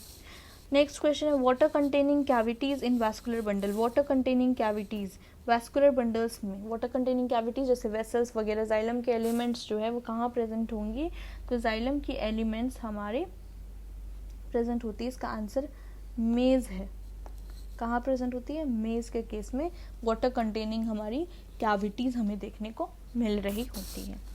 ठीक है। नेक्स्ट क्वेश्चन है, as compare to dicot root a monocot root है। डाइकॉट रूट और मोनोकॉट रूट में अगर हम कंपेरेंस करें तो इसमें मोनोकॉट रूट के पास ऐसा क्या है जो डाइकॉट रूट के पास नहीं है? मोर abundant secondary xylem, secondary xylem ज़्यादा होगा। सेकेंडरी जाइलम की बात ही कहाँ से आ रही है जब मोनोकॉट डिवाइड ही नहीं कर रहा? सेकेंडरी जाइलम कहाँ से आ गया? ठीक है। मैनी जाइलम बंडल्स, सही बात है। यानी हम देखते हैं कि रूट के केस में अगर हम बात करें डाइकॉट की, तो यहाँ पे हम टेट्राक अरेंजमेंट, टेट्राक वैस्कुलर बंडल्स हमें मिलते हैं, यानी 4 तक, अप टू 6 भी मिल सकते हैं, 4 तक हमें 2 to 4 वैस्कुलर बंडल्स हमें देखने को मिलते हैं अगर हम डाइकॉट रूट की बात करें। वहीं पर अगर हम मोनोकॉट रूट देखें तो मोनोकॉट रूट के केस में हमें पॉलीआर्क कंडीशन देखने को मिलता है, यानी मैक्सिमम जाइलम बंडल्स या फ्लोएम बंडल्स हमें देखने को मिलता है। पॉलीआर्क कंडीशन हम देखने को मिलता है हमें। 53 क्वेश्चन नंबर है ये। तो जाइलम बंडल्स यहाँ पे ज़्यादा प्रेजेंट होंगे। नेक्स्ट क्वेश्चन देखो, नेक्स्ट क्वेश्चन है आपका कि पैलिसेड पैरेन्काइमा हमारे किसके लीव्स में प्रेजेंट होता है। तो देखो मोनोकॉट जो होगा इनमें से उनके लीव्स में, सॉर्गम जो है वो एक मोनोकॉट प्लांट है, तो यहाँ पे हमें जो है पैलिसेड पैरेन्काइमा यहाँ एब्सेंट होते हैं, क्योंकि ये सॉर्गम क्या है हमारा, let me take other pen, sorghum क्या है हमारा, मोनोकॉट है, और मोनोकॉट में जो हमारी मीजोफिल सेल्स हैं वो पैलिसेड और स्पॉन्जी मीजोफिल में डिफरेंशिएट नहीं होती हैं, तो पैलिसेड पैरेन्काइमा हमारा एब्सेंट होता है। तो आंसर नंबर हमारा डी हो गया, सॉर्गम।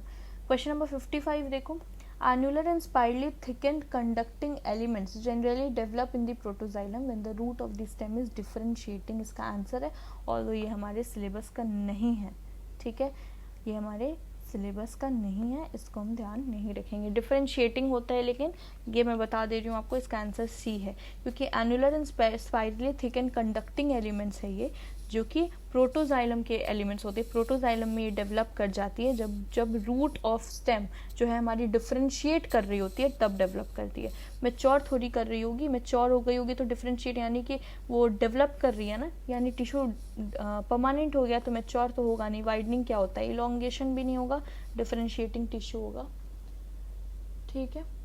नेक्स्ट क्वेश्चन देखो, anatomically fairly old dicot root की अगर हम बात करें तो डाइकॉट रूट को हम डाइकॉट स्टेम से कैसे हम सेपरेट कर सकते हैं। ये क्वेश्चन हमने एक बार किया है क्या, है ना, किया है ना हमने, सेम क्वेश्चन लिया है क्या, नहीं, क्वेश्चन नंबर तो 56 है, तो पोजीशन सेम क्वेश्चन है, तो हमने अभी किया पोजीशन ऑफ प्रोटोजाइलम, ठीक है।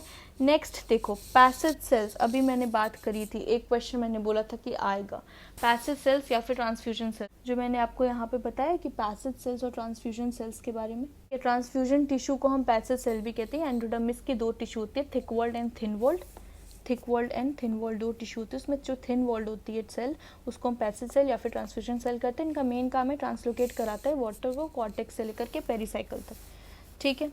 तो यहाँ पे वही पैसेज सेल की बात कर रहा है, देखो यहाँ पे वही पैसेज सेल की बात कर रहा है, तो पूछ रहा है पैसेज सेल्स थिन वॉल्ड है, थिन वॉल्ड होते हैं, और ये कहाँ मिलते हैं, एंडोडर्मिस के सेल्स में मिलेंगे, फ्लोएम एलिमेंट में मिलते हैं, नहीं, टेस्ट ऑफ सीड्स नहीं, सेंट्रल रीजन ऑफ स्टाइल नहीं, endodermis of root facilitating rapid transport of water from cortex to pericycle, water transport कर रहे होंगे। नेक्स्ट क्वेश्चन देखो, in a woody dicot tree, अगर हम वुडी डाइकॉट ट्री की हम बात करें, एक वुड की बात कर रहे हैं, वुडी डाइकॉट ट्री की जब हम बात करें, यानी वुड की बात करें, वुड की बात करें तो हम जाइलम की बात करेंगे। विच of the following part mainly consist of primary tissues, एक ट्री बन चुका है, समझो कि एक पूरा ट्री बन गया है, ठीक है, ट्री बन गया है, तो ट्री में प्राइमरी टिश्यूज तो अब बहुत कम मिलेंगे ना, शुरू में प्लांट में प्रेजेंट होते हैं प्राइमरी टिश्यू, लेकिन प्राइमरी टिश्यू में कहाँ मिलेंगे, तो देखो सारे पार्ट से मिलेंगे नहीं, स्टेम एंड रूट में मिलेंगे नहीं, स्टेम एंड रूट में तो हमारी क्या हो जाती है, सेकेंडरी ग्रोथ हो जाती है वहाँ पर, तो हमें सेकेंडरी टिश्यूज भी देखने को मिलेंगे, तो सिर्फ प्राइमरी टिश्यू पूरे स्टेम और पूरे रूट में तो हमें नहीं देखने को मिलेगा। फ्लावर्स, फ्रूट एंड लीव्स भी हमारी बाद में आती है, पहले से प्रेजेंट नहीं होती है। Shoot tip and root tip पे हमें प्राइमरी टिश्यू देखने को मिलता है। क्वेश्चन नंबर 59 देखो, 4 रेडियल वैस्कुलर बंडल किस में हमें मिलता है, तो रेडियल वैस्कुलर बंडल हमें किस में मिलेगा, पहली बात तो रेडियल की बात किया है, तो रेडियल हमें किस में मिलता है, सबसे पहले रूट में मिलता है, और रेडियल में भी ये 4 की बात कर रहा है, टेट्राक कंडीशन, तो हमें किस में मिलेगा, डाइकॉट रूट के केस में हमें देखने को मिलेगा। नेक्स्ट देखो, what happens in plant during vascularization, तो वैस्कुलराइजेशन जब हो रही होती है प्लांट की, यानी जब वैस्कुलर बंडल्स फॉर्म हो रहे होते हैं, तो प्लांट्स में क्या होता है, प्रोकैम्बियम का डिफरेंशिएशन होता है, formation of primary phloem followed by formation of primary xylem. पहले यहाँ पे कह रहा है कि प्रोकैम्बियम यानी जो इंट्राफेसिकुलर कैम्बियम हम देखते हैं ना, इंट्राफेसिकुलर कैम्बियम स्टेम के केस में जो हम देखते हैं, पहले से पैचेस के फॉर्म में इंट्राफेसिकुलर कैम्बियम हमारी प्रेजेंट होती है, तो उसी की बात कर रहा है प्रोकैम्बियम, यानी जो पहले से प्रेजेंट है। वैस्कुलराइजेशन हो रहा है यानी बंडल्स अभी फॉर्म हो ही रहे हैं, कोई सेकेंडरी ग्रोथ की यहाँ पे बात नहीं कर रहा, यहाँ बोल रहा है कि बंडल्स फॉर्म हो रहे हैं। तो बंडल्स अगर हमारी फॉर्म हो रही है तो उसमें क्या होता है, बंडल में जाइलम होता है हमारा, फ्लोएम होता है, कैम्बियम होता है इंट्राफेसिकुलर वाला, यही तो होता है जब बंडल्स हमारी फॉर्म हो रही होती है। स्टेम के केस में कैम्बियम की बात कर रहा है, तभी हम कैम्बियम लिख रहे हैं, यानी स्टेम के एक स्टेम की वैस्कुलर बंडल को हम देख रहे हैं। तो प्रोकैम्बियम हमारा प्रेजेंट होता है। Formation of primary phloem followed by primary xylem, यानी कह रहा है पहले फ्लोएम बनेगा और जब फ्लोएम बन जाएगा तो हमारा जाइलम बनेगा। ठीक है, इस क्वेश्चन में ये कह रहा है कि followed by primary xylem, primary phloem की फॉर्मेशन होगी, उसके बाद प्राइमरी जाइलम उसको फॉलो करेगा। तो नहीं, अलग अलग नहीं बन रहा होता, पहले ऐसा कुछ डिफरेंशिएशन नहीं है। डिफरेंशिएशन ऑफ प्रोकैम्बियम हो रहा होगा followed by the formation of primary phloem and xylem simultaneously, ये आंसर सही है। ठीक है, formation of procambium, primary phloem and xylem, तो ये वाला हमारा ऑप्शन सही है। तो बेसिकली वैस्कुलराइजेशन पूछ रहा है कि जब वैस्कुलर बंडल्स फॉर्म कर रहे होंगे तो वहाँ पे क्या होगा, तो प्रोकैम्बियम डिफरेंशिएट कर जाएगा हमारा, फ्लोएम डिफरेंशिएट करेगा एंड जाइलम हमारी डिफरेंशिएट करके मैच्योर टिश्यू बना लेगी, है ना। फ्लोएम डिफरेंशिएट करेगा, जाइलम हमारा डिफरेंशिएट कर जाएगा। तो वैसे डिफरेंशिएशन होगा, फॉर्मेशन नहीं होता है हमारा, डिफरेंशिएशन होता है। ठीक है, डिफरेंशिएट करता है। प्रोकैम्बियम के differentiation followed by the formation of secondary xylem, यहाँ पे भी कोई पहले नहीं बन रहा है तो ये भी नहीं होगा, ये भी नहीं होगा, ये भी नहीं होगा। ऑप्शन नंबर बी करेक्ट है। 61 देखो, कैस्पेरियन स्ट्रिप्स हमें किस में देखने को मिलता है, एंडोडर्मिस में। Casparian strips same question endodermis में हमें देखने को मिलता है। एक प्लांट है, क्या क्वेश्चन कह रहे हैं 63 क्वेश्चन, एक प्लांट है जो कि फ्रूट को बियर कर रहा है, उसमें कॉलम ऑफ वैस्कुलर टिश्यू हमें देखने को मिल रहा है और टैप रूट सिस्टम हमें देखने को मिल रहा है। सबसे पहली बात, एक प्लांट हमारी फ्रूट बियर कर रहा है, तो या तो ये एंजियोस्पर्म हो सकता है, जिम्नोस्पर्म हो सकता है, लेकिन फ्रूट हम किसको कहते हैं बेसिकली, जब हमारी ओवरी जो है, हमारी जो ओवरी होती है, प्लांट की जो ओवरी होती है, उसमें हमारी ओवरी, राइपेंड ओवरी, जो राइपेंड यानी जो फर्टिलाइज्ड ओवरी है, ओवरी जो होती है वो हमारी फ्रूट बनाती है। इसमें सीड जो होता है वो अंदर ही होता है एंजियोस्पर्म के केस में, और जिम्नोस्पर्म के केस में क्या होता है, जो सीड होता है वो ओवरी के अंदर प्रेजेंट नहीं होता। देखो, एंजियोस्पर्म के केस में अगर हम फ्रूट की बात करें तो फ्रूट हम किसको कह रहे हैं, राइपेंड ओवरी को कह रहे हैं। ठीक है, और यहाँ पे जो सीड है वो विद इन ओवरी प्रेजेंट होता है। लेकिन जिम्नोस्पर्म की जब हम बात करते हैं तो जिम्नोस्पर्म में जो सीड होता है वो ओवरी के अंदर नहीं होता है, ओवरी के अंदर नहीं होता है, विद इन ओवरी वहाँ पे प्रेजेंट नहीं होता है। ठीक है, तो फ्रूट का तो हो गया, लेकिन फ्रूट मिलेगा हमें दोनों में ही। Column of vascular tissue, vascular tissue यानी जाइलम और फ्लोएम की बात करें तो कॉलम, उसके सारे एलिमेंट्स हमारे किस में मिलते हैं, एंजियोस्पर्म में हमारे मिल रहे होते हैं, जिम्नोस्पर्म लैक कर रहा होता है। टैप रूट सिस्टम, देखो टैप रूट की बात करें तो टैप रूट एंजियोस्पर्म में देखने को मिलता है। एंजियोस्पर्म में दो पार्ट होती है, डाइकॉट एंड मोनोकॉट, दो प्लांट होती है, डाइकॉट एंड मोनोकॉट। ठीक है, ये क्वेश्चन नंबर 63 का ही है, इसको मैं रिमूव करती हूँ ज़रा। तो मैं यहाँ पे बोल रही थी कि टैप रूट जो होती है वो एंजियोस्पर्म में हमें देखने को मिलता है। एंजियोस्पर्म दो तरह की होती है, डाइकॉट एंड मोनोकॉट। डाइकॉट के केस में टैप रूट कैसे बनती है, जो प्राइमरी रूट है वो हमारा टैप रूट बनाता है ना, प्राइमरी रूट टैप रूट बनाता है और टैप रूट फिर फर्दर ब्रांचेस को फॉर्म करता है जो कि सेकेंडरी एंड लैटरल रूट बनाता है। मोनोकॉट के केस में जो प्राइमरी रूट होता है ना वो हमारा शॉर्ट लिव होता है। कैसा होता है, शॉर्ट लिव होता है। मोनोकॉट के केस में जो हमारा प्राइमरी रूट होता है वो शॉर्ट लिव होता है, यानी यहाँ पे टैप रूट हमें देखने को नहीं मिलता है, प्राइमरी रूट बहुत कम समय के लिए होते हैं। तो डाइकॉट में हमें रूट सिस्टम की, टैप रूट सिस्टम हमें किस में मिलेगा, टैप रूट सिस्टम हमारा डाइकॉट के केस में मिलेगा। ठीक है, फ्रूट बियर करता है, वैस्कुलर टिश्यू प्रॉपर किस में होते हैं, एंजियोस्पर्म में, तो angiosperm and dicot, option number A हमारा करेक्ट हो जाएगा। नेक्स्ट क्वेश्चन है, where do casparian band, same question है यार, यहाँ पे एंडोडर्मिस में मिलेंगे हमें। कैस्पेरियन बैंड्स हमें कहाँ मिलते हैं, एंडोडर्मिस में मिलते हैं, जिसमें क्या होता है कैस्पेरियन बैंड, अगर हम रिवाइज करें तो कैस्पेरियन बैंड हमारे, कैस्पेरियन स्ट्रिप की बात करें तो इसमें क्या होता है, इसमें हमारा सबरिन की डिपोजिशन हो जाती है, सबरिन प्रेजेंट होता है जो कि इम्पर्मिएबल होता है वाटर के, इम्पर्मिएबल होता है टू वाटर। ठीक है, तो ऑप्शन नंबर हमारा क्या हो गया, बी हमारा करेक्ट हो गया। 65 क्वेश्चन देखो, तुमसे पूछ रहा है narrow layer of thin walled cells, पतली सी layer, narrow layer of thin walled cells found between phloem and wood of a dicot. Phloem और जाइलम के बीच में जो लेयर, नैरो पतली सी लेयर की हमें सेल्स मिलती है जाइलम और फ्लोएम के बीच में, उस सेल्स को हम क्या कहते हैं, उस सेल्स को हम क्या कहते हैं, कैम्बियम। और वेस्कुलर बंडल के बीच में मिल रही है, उसको हम क्या कहते हैं, vascular cambium. What is true about monocot leaf के बारे में कौन सा ट्रू है, देखो रेटिकुलेट वेनेशन नहीं, मोनोकॉट लीफ की अगर हम बात करें 66 क्वेश्चन नंबर की, ये हमारा जो क्वेश्चन था ये हमारा 64 था, ठीक है, ये हमारा 65 था। अगर हम 66 क्वेश्चन नंबर की बात करें तो मोनोकॉट की जब हम बात करें तो मोनोकॉट्स में हमें कैसा लीफ का वेनेशन मिलता है, पैरेलल वेनेशन हमें देखने को मिलता है, ठीक है, तो रेटिकुलेट तो नहीं होगा। Absence of bulliform cells from epidermis, नहीं, यहाँ पे हमारी बुलिफॉर्म सेल्स हमें प्रेजेंट होती है ना, बुलिफॉर्म सेल्स हमें मिलती है, कलरलेस एम्प्टी सेल्स होते हैं तो यहाँ पे प्रेजेंट होता है, तो सेकंड ऑप्शन भी नहीं होगा। ट्रू पूछा है, mesophyll not differentiated into palisade and spongy, ये सही बात है कि यहाँ पे जो मीजोफिल होते हैं वो पैलिसेड और स्पॉन्जी में डिफरेंशिएटेड नहीं होते, एक ही तरह के मीजोफिल होते हैं, बल्कि डाइकॉट लीफ में हम देखते हैं कि मीजोफिल जो है वो दो तरह के होते हैं, palisade and spongy. Well differentiated mesophyll नहीं, ये तो हमें किसके केस में वेल डिफरेंशिएटेड मिलता है, डाइकॉट के केस में, तो ये हमारा भी गलत हो गया, ऑप्शन नंबर सी करेक्ट है हमारा। जो पेरीसाइकिल है हमारा रूट का, वो क्या प्रोड्यूस करता है, तो पेरीसाइकिल की जब हम बात करते हैं तो 67 क्वेश्चन नंबर जब हम पेरीसाइकिल पढ़ रहे थे तो पेरीसाइकिल में एक बहुत इंपॉर्टेंट लाइन थी, क्या, initiation of lateral roots and vascular cambium, initiation of lateral roots and vascular cambium हमें कहाँ देखने को मिलता है, पेरीसाइकिल के अंदर देखने को मिलता है। तो पेरीसाइकिल जो है वो हमारी लैटरल रूट्स और वेस्कुलर कैम्बियम को इनिशिएट करती है, option number B is correct. 68 question number देखो, मोनोकॉट लीव्स में क्या होता है, क्या पोजेस करता है, intercalary meristem, lateral meristem, lateral तो होगा नहीं क्योंकि सेकेंडरी ग्रोथ ये करता नहीं है, मास मेरिस्टेम क्या होता है यार, ये भी नहीं होगा, एपिकल मेरिस्टेम तो हमारी एपेक्स पे प्रेजेंट होती है तो ये भी नहीं होगा, तो क्या होगा हमारा इंटरकैलरी मेरिस्टेम हमारा प्रेजेंट होगा मोनोकॉट लीव्स में। मोनोकॉट लीव्स में हमारी कौन सी मेरिस्टेम प्रेजेंट होती है, इंटरकैलरी मेरिस्टेम।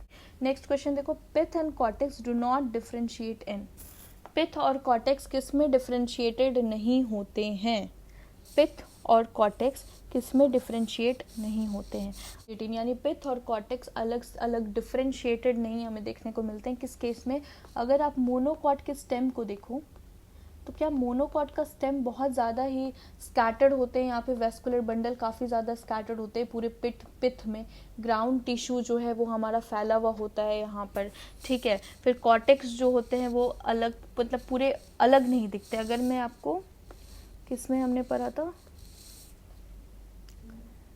एनाटमी 4 में हमने पढ़ा था, देखो ये खुला हुआ भी है। मोनोकॉट की अगर हम बात करें तो देखो ये हमारा पिथ है और ये हमारा बाहर वाला लेयर है, हाइपोडर्मिस, कॉर्टिकल लेयर्स, ये सारे हैं, 2-3 लेयर्स और है, और ये हमारा पूरा पिथ है। ये देखो आपको डिफरेंशिएट नहीं दिख रहा है, पिथ और कॉर्टेक्स अलग अलग नहीं दिख रहा है, एज कम्पेयर टू डाइकॉट में देखो यहाँ कहीं पिथ प्रेजेंट है और ये पूरा लेयर्स है जिसके बाद हमें पिथ मिल रहा है। यहाँ पे पिथ देखो ग्राउंड टिश्यू है, वेस्कुलर बंडल है, पूरे स्कैटर्ड है पिथ में, पिथ का कोई अलग से स्पेस नहीं है, ग्राउंड टिश्यू पूरे भरे पड़े हैं पिथ में। और वही कॉर्टेक्स भी देखो तो कॉर्टेक्स भी एकदम अरेंज्ड नहीं है प्रॉपरली, कैसे हमें मोनोकॉट में देखने को मिल रहा है, एकदम कंजस्टेड अरेंजमेंट देखने को मिल रहा है, प्रॉपरली हमारे यहाँ पे डिफरेंशिएटेड नहीं है। तो हम किस में कह सकते हैं कि डिफरेंशिएटेड हमें पिथ और कॉर्टेक्स नहीं मिलता है, मोनोकॉट के स्टेम में हमें डिफरेंशिएटेड नहीं मिलता है।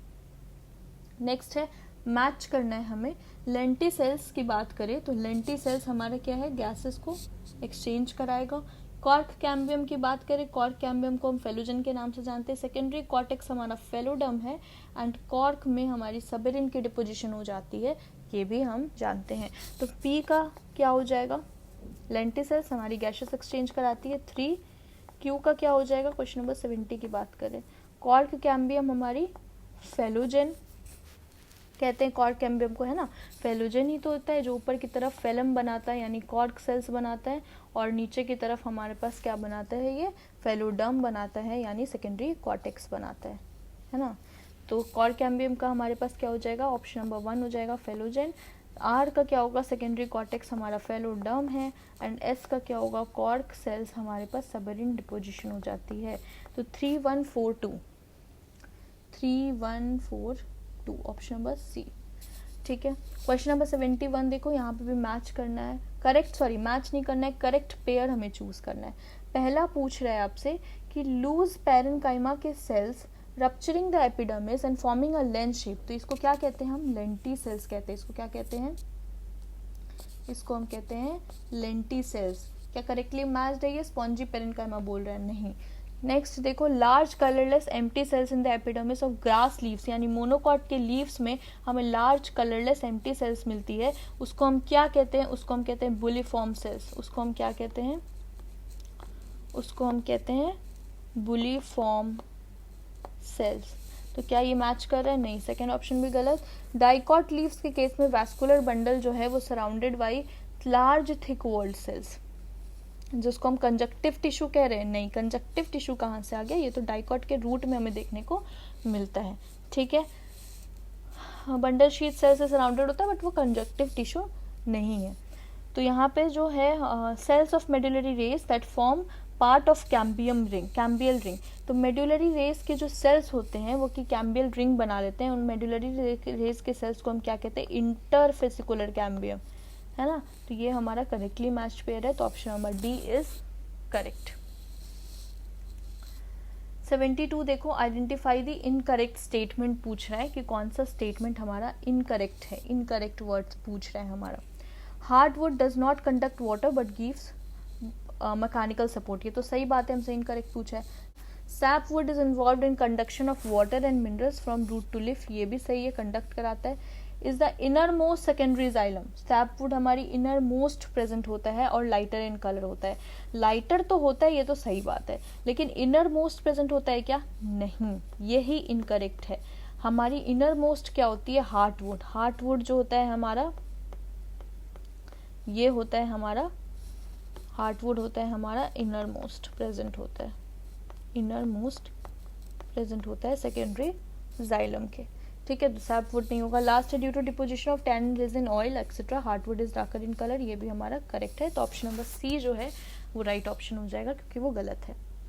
क्वेश्चन नंबर 73 देखो, which of the statement given below is not true, यहाँ पे पूछ रहा है कि कौन सा ट्रू नहीं है।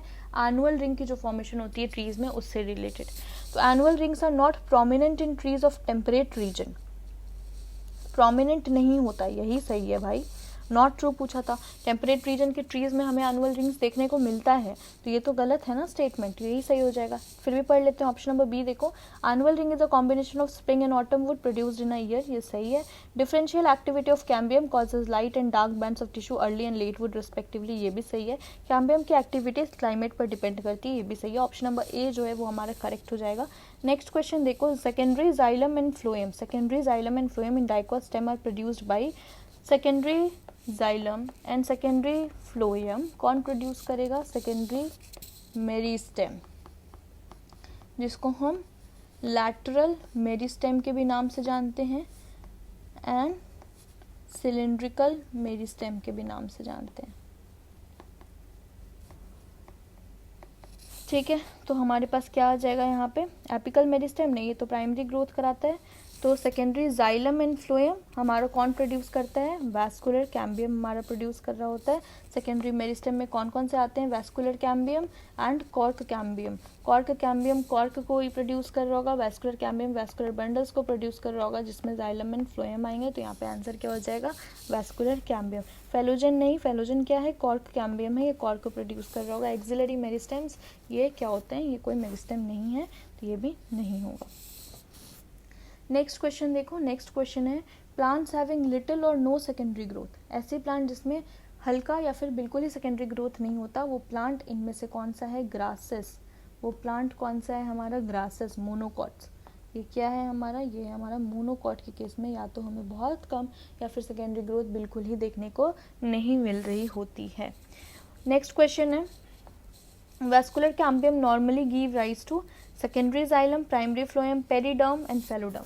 सेकेंडरी जाइलम को वेस्कुलर कैम्बियम राइज करेगी ना, प्राइमरी जाइलम तो पहले से प्रेजेंट है, प्राइमरी फ्लोएम तो पहले से प्रेजेंट है, किसको नया टिश्यू बनाएगी, नया टिश्यू यानी सेकेंडरी जाइलम है, सेकेंडरी फ्लोएम। पेरिडर्म जो है वो हमारा उसमें तीनों आ गया ना, कॉर्क, कैम्बियम, फेलोजन यानी फेलम एंड फेलोडम, और फेलोडम जो है वो हमारा कॉर्क कैम्बियम बना रहा होगा, ठीक है। तो आंसर हमारा बी ही करेक्ट है, आंसर हमारा बी करेक्ट है।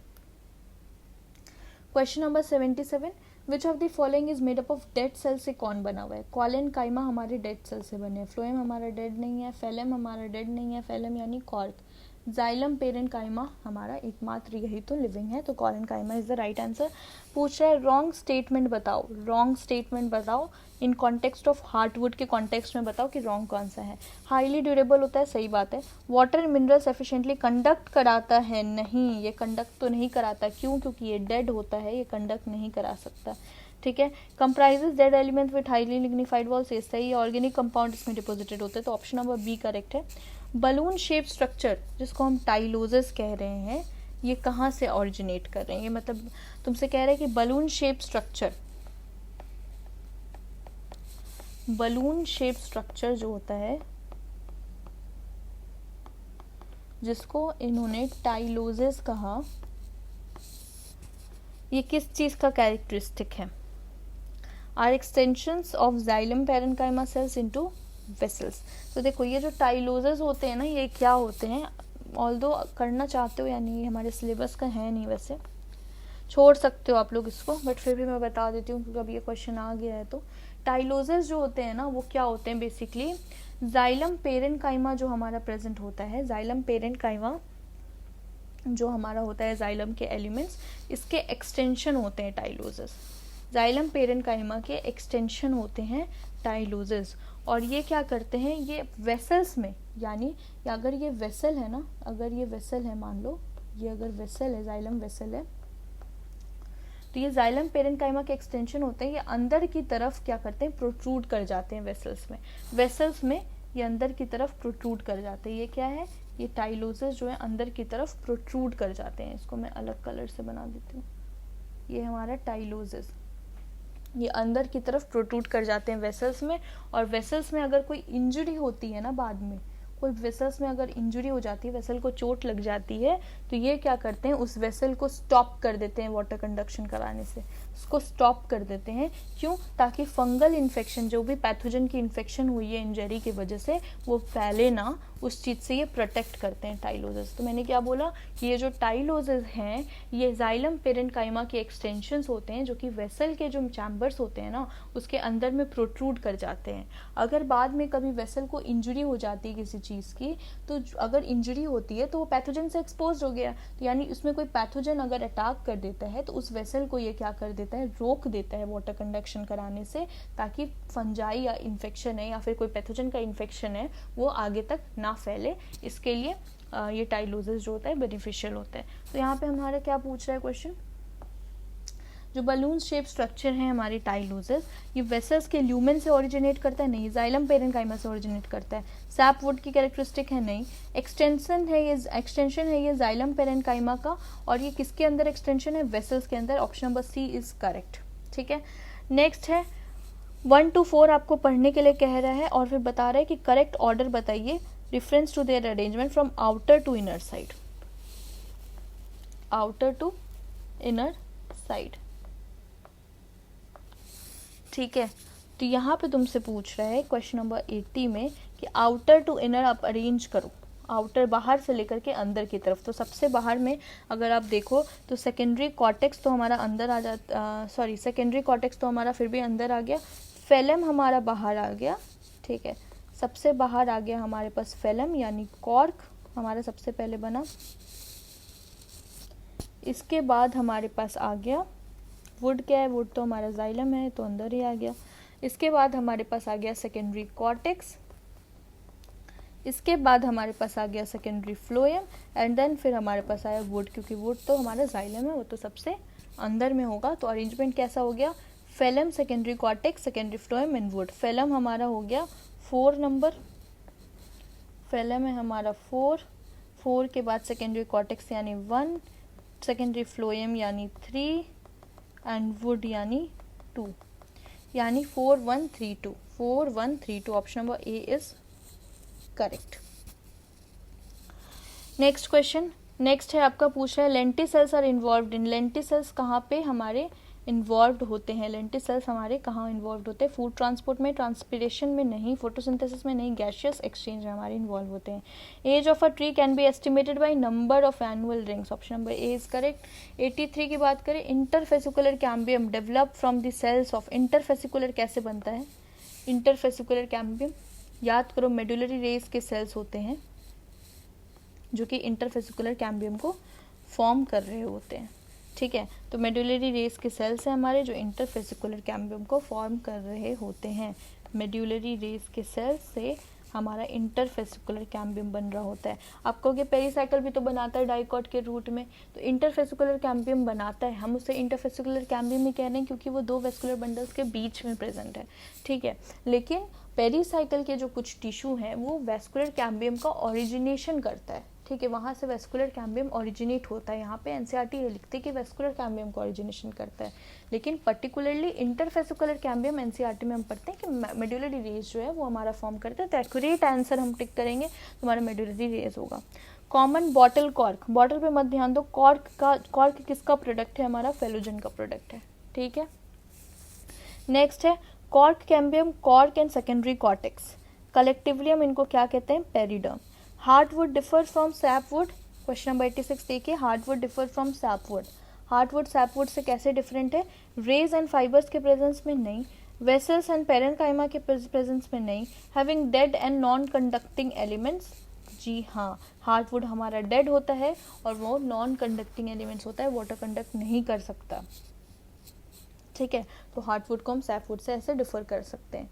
क्वेश्चन नंबर 96 देखो, वेस्कुलर कैम्बियम हमारा प्रोड्यूस करता है प्राइमरी जाइलम प्राइमरी फ्लोएम नहीं, secondary xylem secondary phloem, correct answer, ठीक है। नेक्स्ट है हमारा out of diffuse porous and ring porous wood which is correct, ठीक है। रिंग पोरस वुड हमारा और डिफ्यूज पोरस वुड में क्या डिफरेंस होता है, बस इसमें याद रखेंगे हम लोग, ये 1989 का क्वेश्चन है तो आउट ऑफ सिलेबस है ये, बट फिर भी हम लोग इसमें याद रखेंगे, हाईलाइट नहीं कर रही हूँ, ये आउट ऑफ सिलेबस है, रेड से मार्क कर दिया। देखो वुड जो होती है ना हमारी, वो दो तरह की होती है, मैंने ऐसे एक्सप्लेन कर ही दिया, जो भी आउटसाइड सिलेबस के बाहर का क्वेश्चन है, अगर जो इंटरेस्टेड है वो इसका एक्सप्लेनेशन देख सकते हैं। रिंग पोरस, ठीक है, अनडिफ्यूज पोरस, बस रिंग पोरस याद रखो कि जो रिंग पोरस जो होते हैं ना, ये जो रिंग पोरस होते हैं वो क्या होते हैं, वो ज़्यादा वाटर कैरी कर सकते हैं जब प्लांट को नीड ज़्यादा होती है ना, अकॉर्डिंग टू नीड ये वर्क करते हैं। ये जो रिंग पोरस है, ऐसे देखो, ये जो रिंग पोरस होते हैं ये नीड के अकॉर्डिंग वर्क करते हैं, यानी अगर प्लांट की नीड ज़्यादा होती है तो ये ट्रांसलोकेट भी ज़्यादा करते हैं वाटर को, ठीक है, रिंग पोरस। तो देखो ring porous wood carries more water when need is higher, तो ऑप्शन नंबर सी करेक्ट है, अदरवाइज आप इसको छोड़ सकते हैं कि रिंग पोरस के बारे में ध्यान रखो कि ये वो वुड होते हैं जो कि जब नीड ज़्यादा होती है तो ये क्या कर सकते हैं, ज़्यादा वाटर कैरी कर सकते हैं, ठीक है। ये diffuse porous wood carry more water नहीं, ring porous wood carries more water for short period नहीं, ठीक है, जब नीड ज़्यादा होती है तभी करते हैं। Diffuse porous wood is less specialized but conduct water rapidly throughout नहीं, तो करेक्ट कौन सा, ring porous wood carries more water when need is higher. Cork is formed from phellogen, cork cambium. तो ये हमारा आंसर्स है, ये था हमारा questions guys. I hope so आपको ये लेक्चर पसंद आया होगा। प्लीज़ मेरा ये टेलीग्राम चैनल आप लोग ज्वाइन कर लीजिएगा, एम टू नीट, यहीं पे इसके एनोटेटेड पीडीएफ एंड क्वेश्चन के पीडीएफ भी मैं डाल दूंगी विदाउट एनोटेशन भी, तो प्लीज़ इस टेलीग्राम चैनल को आप लोग ज्वाइन कर लीजिएगा। तो अगर वीडियो अच्छी लगी हो, क्वेश्चन समझ में आई हो, कहीं क्वेश्चन में डाउट है तो प्लीज़ कमेंट सेक्शन पर लिखिए, और अगर वीडियो अच्छी लगी हो तो please like share and subscribe कीजिएगा। And thank you so much guys, मिलते हैं फिर नेक्स्ट वीडियो में।